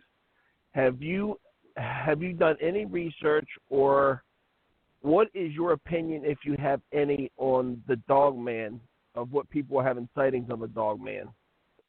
I have no opinion on that, to be honest with you. I am solely focused on Bigfoot, and I see the Dogman stuff out there. I don't know whether it's connected or not. I don't discount it. I'll because I came from a point of view that Bigfoot didn't exist. So, and like I say, to me, it was one of these things where I have to see it to believe it. And then in Bigfoot, I saw it, so I can't unsee it, like I say. But I really don't have anything to add to the Dogman thing. What's that? Your primary focus is Sasquatch. Yeah, because you know what? I don't even look. And it may sound hypocritical, but I really don't look too much outside the Pacific Northwest. I mean, I've been to Ohio, and I've done a little looking around out there. I've looked in Florida as well as even Arizona. I don't know if you're aware of Bobby Short. Bobby Short was a great researcher. She passed away. Her website's still up, thankfully, because she's got so much information out there. But her family has kept that site going, and I hope they continue to. But she researched a lot in California and even as far over as Arizona. And her and I were supposed to meet up one year. In 2000, I took a road trip down to, I went to, I took the Highway 101. I stopped at the Willow Creek Museum there by Bluff Creek, where I had donated some money to the new Bob Titmus wing that was being added, and I wanted to be there when they opened that up. And then, so I was there for that. Then I went down to Los Angeles when Peter Byrne was living down there, and I spent 3 days with Peter Byrne. And then I was to go down to San Diego and meet up with Bobby, and we were going to go over to what's known as the Mazatzal Wilderness in Arizona. Now, my thought of Arizona was nothing but a flat desert, but I was quickly corrected when I got over there, because there are some amazing mountain ranges, and I mean they get snow there every year, you know, and I didn't realize that, and so there are some areas outside the Pacific Northwest that I've gotten involved with, just, you know, on an anecdotal basis, but to me, I try to stay, because I just think there's just so much information yet to be gleaned in the whole Bigfoot thing, and especially living in what I consider the heart of Bigfoot territory. I mean, even where I'm sitting right now, I could almost guarantee you there's one within 20 miles of me. But I don't want to be distracted by Dogman or Mothman or Chupacabra or any of those other things. And really, like I say, living in the Pacific Northwest, I'm very blessed to be in an area where we're really in the heart of their habitat. I guarantee you there's one within 5 miles of me right now, because I heard it yelling a little while ago. Yeah. Tonight? Yeah, oh yeah.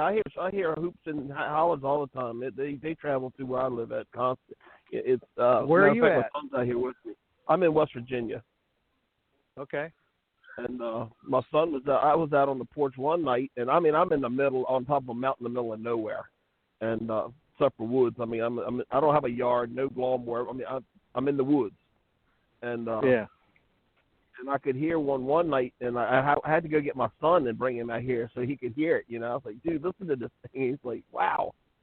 We sat. Are you recording it? We had some recordings, but somehow they got lost or erased it. But I do have. Well, it sounds like you still got some active. You got some activity going on. You really need to record that stuff. Because we've got guys right now that are really honing in on the audio analysis, and what they're doing is using a spectral analysis of audio. And so here's what we're doing: we're taking like Tascams, which are very high-tech, expensive recorders that have extremely large memory capacity, and we can put them out for 3, 4, 5 days, and they'll record 24 hours all the way around, right? Well, who's going to sit around after you've recorded 5 days worth of stuff and sit there and listen to it for that occasional odd noise? Well, what we're finding out using spectral analysis is that there are particular vocalizations that fall within specific ranges, right?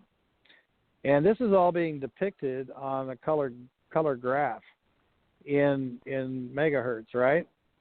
So what you can do, which was amazing with this new technology, is that you can filter out anything above or below that certain range, right?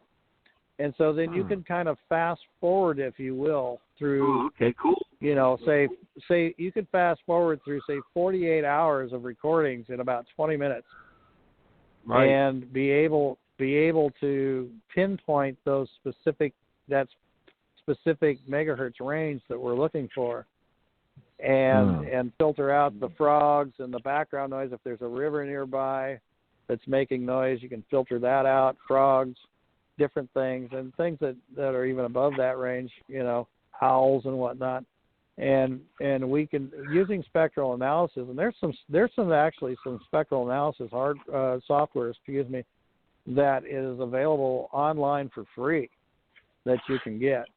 So don't get caught up in the thought that I'm going to put a recorder out there and then I'm going to have to spend as much time as that recording was going on trying to find something. You'll fall asleep. You're going to fall asleep.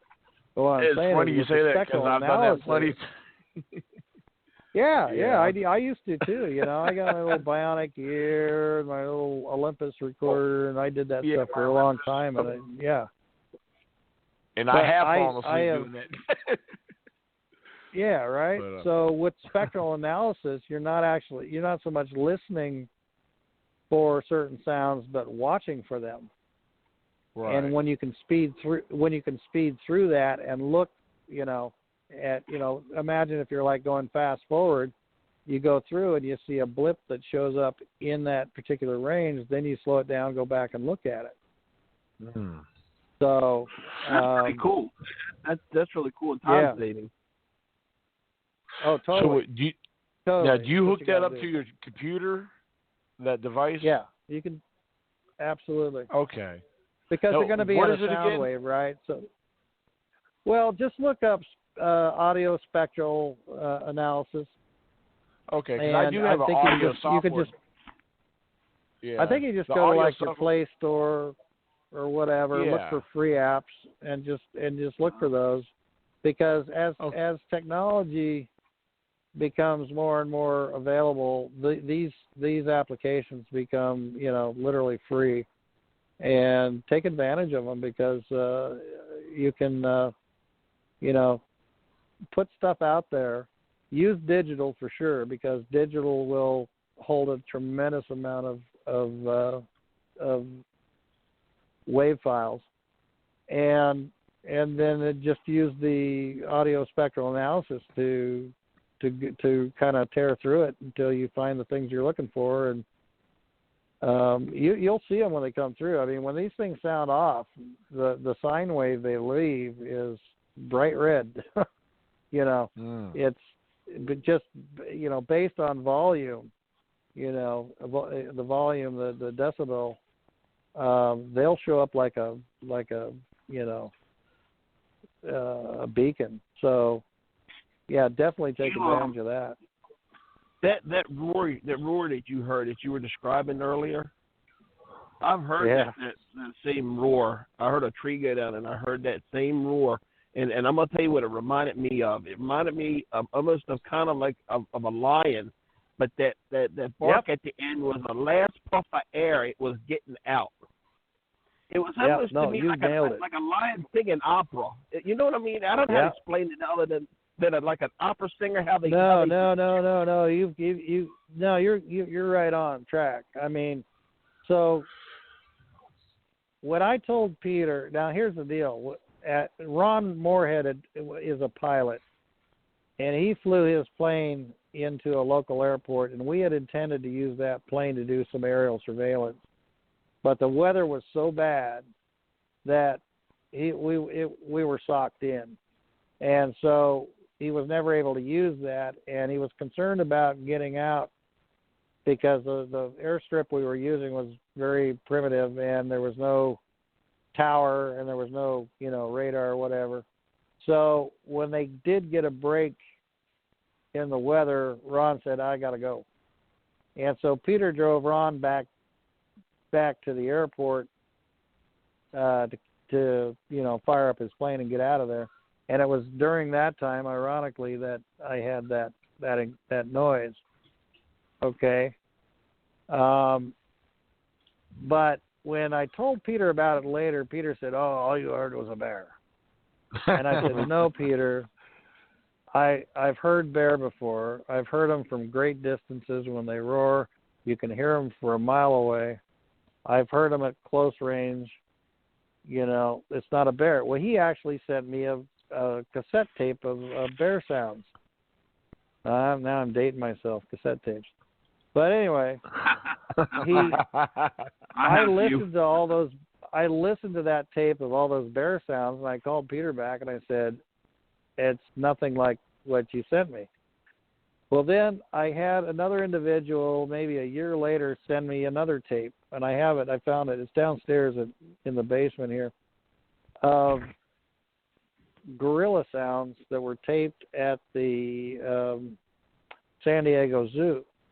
And they have a gorilla enclosure that has mountain gorillas in it. And there's 4 tracks on that. And track 1 was of a juvenile that was like making all these little squeaky noises and chirpy, chimpy noises. The second one was of a female by herself. The third one was like, it sounded like two adults, gorillas that were bantering back and forth. But it was the fourth track that struck me. The fourth track on this tape is of a silverback gorilla, an alpha male, roaring. That, I don't know, it sounded like what I heard, sounded like it was pissed off. But it was like roaring. And it does this maybe 4 or 5 times. And every time it sounded like, you just nailed it. It sounded like a lion, but at the end you just heard this expelling of at the end. And lions don't do that. Lions don't do that. Let me tell you the funny part of the story. Let me tell you how this happened to me. This happened to me because of Ron Moorhead. Okay. I heard this thing down below my house, down by the stream. You know, I live on the side of a mountain. I live actually kind of towards the very top of the mountain, but my property goes down to the bottom of a mountain where there's a stream, and I could hear them down there. So, for whatever reason, in my mind, what comes to me is the Sierra sounds. I said, well, I'm going to mess with this thing and find out if it's something down there. So I started imitating the Sierra sounds. I'm up there going, and all of a sudden that thing let out that freaking roar. Wow. And I don't that's know awesome. what I said to it, but I will never say it again. Yeah, be careful what you ask for. That's all I can say. Right. Because you don't know what you're saying to them, but they might interpret it. It wasn't happy. Well, it's just like the tree knocks. I hear tree knocks, you know, and you know a lot of times there's certain ones you could rule out, or you could pinpoint. Okay, well that's, you know, especially if it's windy. Okay, tree hitting another tree. I know woodpeckers, but I also know the distinct sound of forest wood on wood. You know. And I've actually got responses from me doing tree knocks. I've given off whoops and howls, never got a response from them. Even though I hear them, I don't get responses from when I do them. But the tree knocks, that's like another thing. There's a couple possible things I believe they could be, but we don't know. But it's the tree knocks, I believe that are very interesting. Because I mean, my theory behind them, I believe they are possible locations, signals, or alerts or awareness. Hey, I'm here. But it's like one of our recent expeditions, campfire expeditions we had. My father came along with us. And it's I was surprised. I'm glad he came out there because everything I share with him, things I tell him, I show him what I get, and so I'm glad he was able to come out there and. He got to have a little tiny taste of what I experienced. Because a lot of times at night at camp, I don't go nowhere because where I set everybody up, I'm set up there for a reason. Because that's part of my main research area where a lot of activity is taking place, and there was a group of us. We were all sitting around the campfire. We were talking, but Dad had gone into his tent. He wasn't in there for about 10 minutes. Everyone was all kind of quiet, didn't say nothing. It's dead silent. And then from out of nowhere, right across from camp, probably about 30, 40 yards, it sounds like someone took a Louisville Slugger and full force up against a tree. And it made us all stand up. Dad came out of his tent. I looked over at Dad. I heard that. I pointed over. I said, Dad, it came from over there. I said, they're here. I was like, they come down off the higher ground. And so when they move into this area in the night, and, this is kind of crazy. And this is something I picked up on, I mean, some people have different theories of what, alerts the presence of, such things. But from my observations, this is something I picked up on in my area. It may not be true or in other areas, but from what I observed, I get a lot of owls in my area. I have barred owls and hoot owls, whatever, and you hear them a lot. But with my observations, hearing them real close to camp, especially when they start communicating back and forth to each other, And this is what I told everybody too. I said, you guys hear those owls? I said, pay attention to them. I said, mark my word. I told them, I said, mark my word. You listen to those owls, and after they stop communicating, you start listening around you. Sure enough, there was, I said, there's something's going to start happening. And sure enough, that first thing that happened that night was that hard power tree knock. And this was about 9:30, 10 o'clock at night. And it was exciting because I said, what did I just get done telling you guys? I said, there was no wind blowing. It was dead quiet. It was only about maybe 55, 60 degrees out, But after that tree knock, we started hearing vocalizations, different, sounds in the distance. We were hearing movement going through the tree, the bushes and the trees and the forest, So, a couple of us started investigating it. No, we didn't see nothing, but we were still getting all this activity. It was so exciting though, But yeah, as far as the owls, that's something I kind of picked up on, I hear some people say crows. When you hear crows, going crazy, there's something there. I said, well, I try to consider that, but I don't get too caught up with the crows, especially during the daytime. The crows, it is said that they are kind of like tattletales, but as far as we know, they could be, ranting on about us people, Well, squirrels are the same way. If you're out in the woods, you notice if you ever disturb a squirrel, they'll start just chattering. Oh yeah. And they're letting all the other squirrels know that something's going on that's out of place. Yeah. Oh, absolutely. So yeah, that's there's all kinds of interesting. I don't know. I don't know. I've not heard a lot in the way of tree knocks. I did hear one anomaly, I guess. One year, Joe Bielart and I went up to an area. We were trying to get up to Mount Low, which is up where the Glenn Thomas site is. I'm not sure if you're familiar with that, but where there were pits dug in some rock screes. Yeah. But we were stopped. We were some of the first ones up there in the spring, and we were stopped by some major trees that had dropped in the road and that were bigger than what our chainsaws could handle. So we went back to an area called Tarzan Springs. And we were up late, and we were sitting around a campfire, and all of a sudden up the hill above where the tree falls were, so nothing, well, first of all, nobody could have drove past us because we would have seen them because we were just camping right off the road. But this was coming from up above from where the trees had blocked off the road, and it sounded like, I swear to God, it sounded like a kettle drum almost. It was just like you'd hear in a symphony. It was just like a boom, boom, boom. Wow. I said, did you hear that? And he goes, yeah. I said, let's just keep on listening. And probably another 3 or 4 minutes went by, and all of a sudden, again, same three in a row, just boom, boom, boom.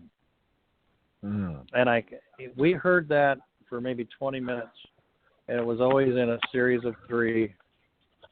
And, at one point I thought, is there like a thunderstorm coming, that we weren't aware of? We're looking at the stars. The sky is clear as can be, but we're in the Cascades, and we were up against the east side of the mountain. So, there's storm systems can build up on the west side. We thought, man, is there like a storm building? Is it thunder? But it was seemed to be a lot more local. It was coming from several hundred yards away. But it just was like a kettle drum. It was just, like you'd think you'd hear like Romans, pounding on ginormous drums. That kind of sound. I've only heard multiple, like, I guess mine ain't really drums or banging like that. Mine was, sounds like it was constant tree banging, It was actually during the day, and it was funny because I had my parabolic mic hooked up. My daughter was with me, but she was sitting down on a down log that was probably about 15 feet behind me. And I'm pointing in the direction, and I was like, holy crap. And I could tell, I said, man, that's loud. Keep in mind, I had the parabolic mic and my, the headphones on. Yeah, right. And I was telling my daughter about it, and she was already pointing. When I looked back, I said, "Daddy, I heard it." I was like, "You heard it?" So I took my headphones off, and I tried to listen again. I didn't hear it no more, but it was like 4 or 5 times in a row, like bang, bang, bang. And, this not during no hunting season. As far as I know, there was no one else in that area because I didn't see no vehicles parked from where we came in from, up or down that area. So I was like, wow. Yeah, so there was something out there. I mean, something banging on the tree like that, But, I couldn't tell whether it was something stomping its feet or pounding a hollow log or pounding its chest for that matter. But it was just amazingly loud. Anyway, guys, I gotta let you go. I know it's later on your end, and it's 9:23 here, and and you're working 10-hour shifts, so at least man. Oh, absolutely. What's that, Shaky? I can sit up all night talking to Todd about Bigfoot, brother. You're great, man. I swear. It's been a pleasure and an honor getting to talk to you. Oh yeah. Well, I tell you what, the honor that I'm more than happy to, and I'm pleased to get to know you guys better too. Yeah, I'm really honored that you Let's keep in touch. Most definitely. Do you accept friends on Facebook? What's that? Do you accept friends on Facebook? Well, yeah. Oh yeah. Okay. Yeah. Friend request. It's Shaky Jr. is my account. Shaky Jr. I'll send you a friend request when we get done. Yeah. Okay. Yeah, and I'm going to tell you what, Todd. Absolutely. You were like one of our best guests that we've had on here, and it's awesome. You've actually, I've been jotting down, listening to what I've been making some little notes here and little things I'm going to take and look into, and it's awesome. I love the information you shared. It's been very educational to me just to hear you talk. Well, and don't look. You don't have to call me to do a radio show if you just want to call and chat anytime, okay? Oh, absolutely. If you need a first mate for your boat, let me know. What's that? If you need a first mate for your boat, let me know. I'll be glad to sail up through there with you and look at the islands. Well, before we jump off if you ever find yourself out in Portland, like I say, Monday through Thursday we're living down in the marina on our yacht, and then Friday through Sunday we're up here in the mountain. So, but yeah, you're welcome anytime. I think next summer I'm taking a road trip. Well, you can come out with me. I already got a place to stay out there. I've been invited by this young lady who's trying to get me out there. She lives in Oregon, and she's a young girl. She's actually going through FBI law school and all this stuff. So yeah, she does want me to come up there and do some exploring in the woods up there with her. So where at in Oregon? Shoot. Unless I'm looking at her profile, I'll tell you what. I can tell you that. Just let me look her name up here. Give me one quick second. Hopefully we don't get disconnected while I'm looking this up. All right. That's all right. Here it is right here. I'm sorry. She's in Washington. I'm sorry. Where at? She's in Oakville, Washington. Oakville. Yeah. Okay.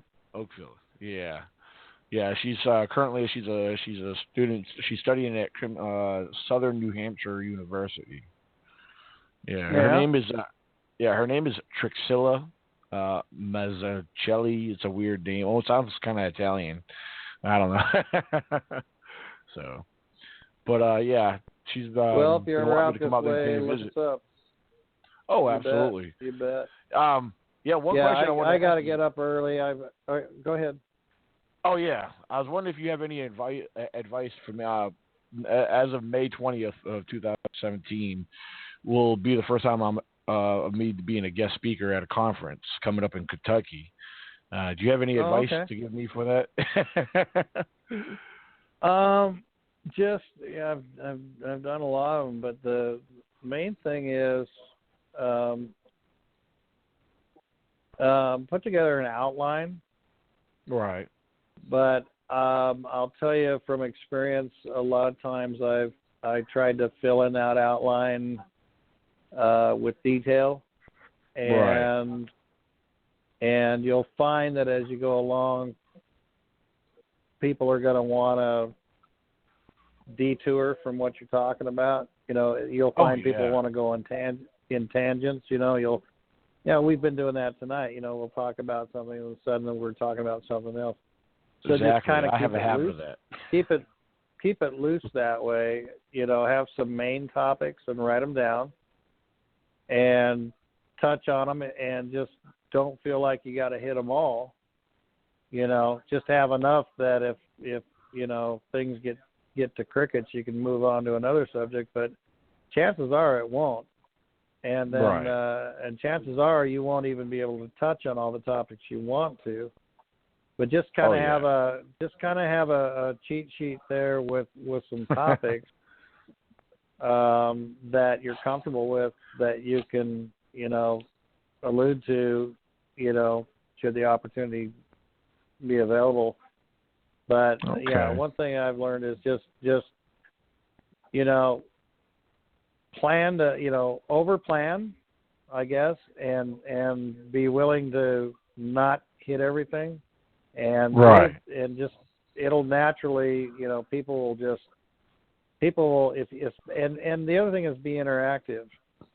Talk is a lot more interesting if you involve your audience instead of just being up there. I've seen so many lecturers that get up there and just it's all about them, and they just want to go and hit every bullet point, and which can be probably boring. Well, they want to dominate the conversation.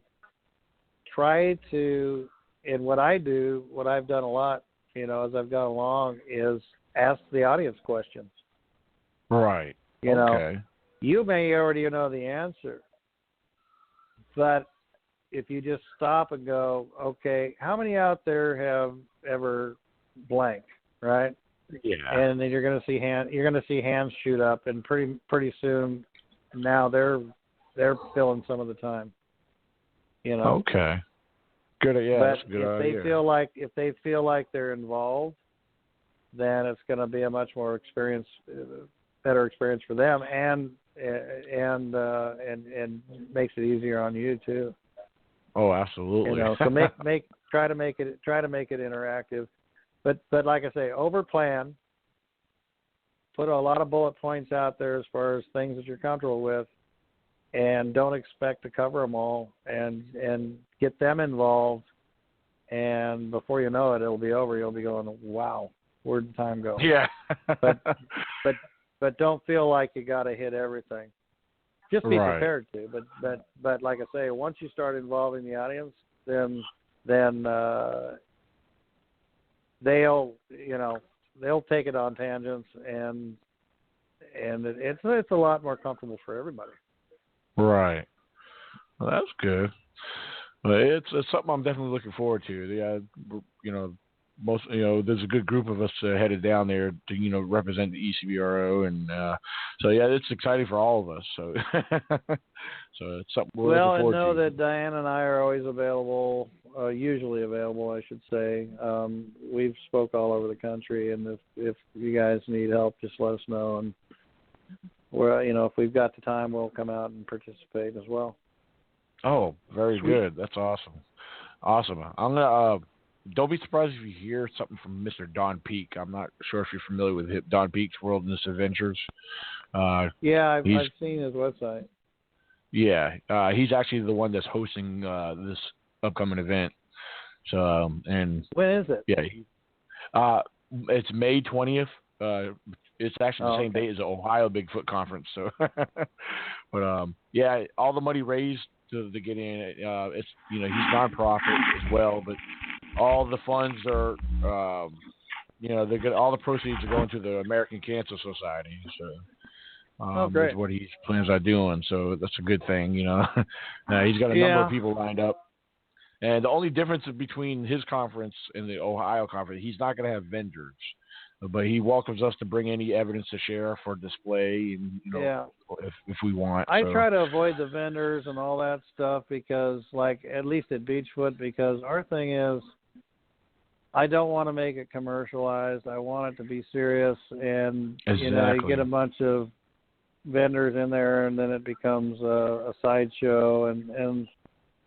And we also, we donate to. I mean, 2 years ago, I try to make, when it comes to BIGFOOT, I try to budget and say, okay, with the campground and the food, because we do a couple of meals and all the different things involved, door prizes and whatnot, we expect it to cost this much, and we divide it amongst, the number of people coming, and just to break even. And out of 9 years,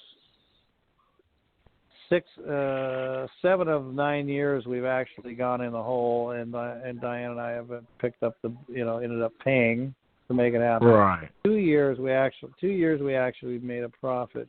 2 years ago, we way overbooked and subsequently had a profit of $930.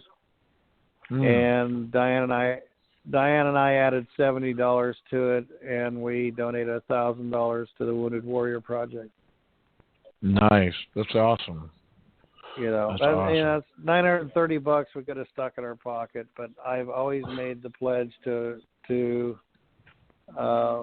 our guests that if we ever turn a profit, we're just going to donate it. So right.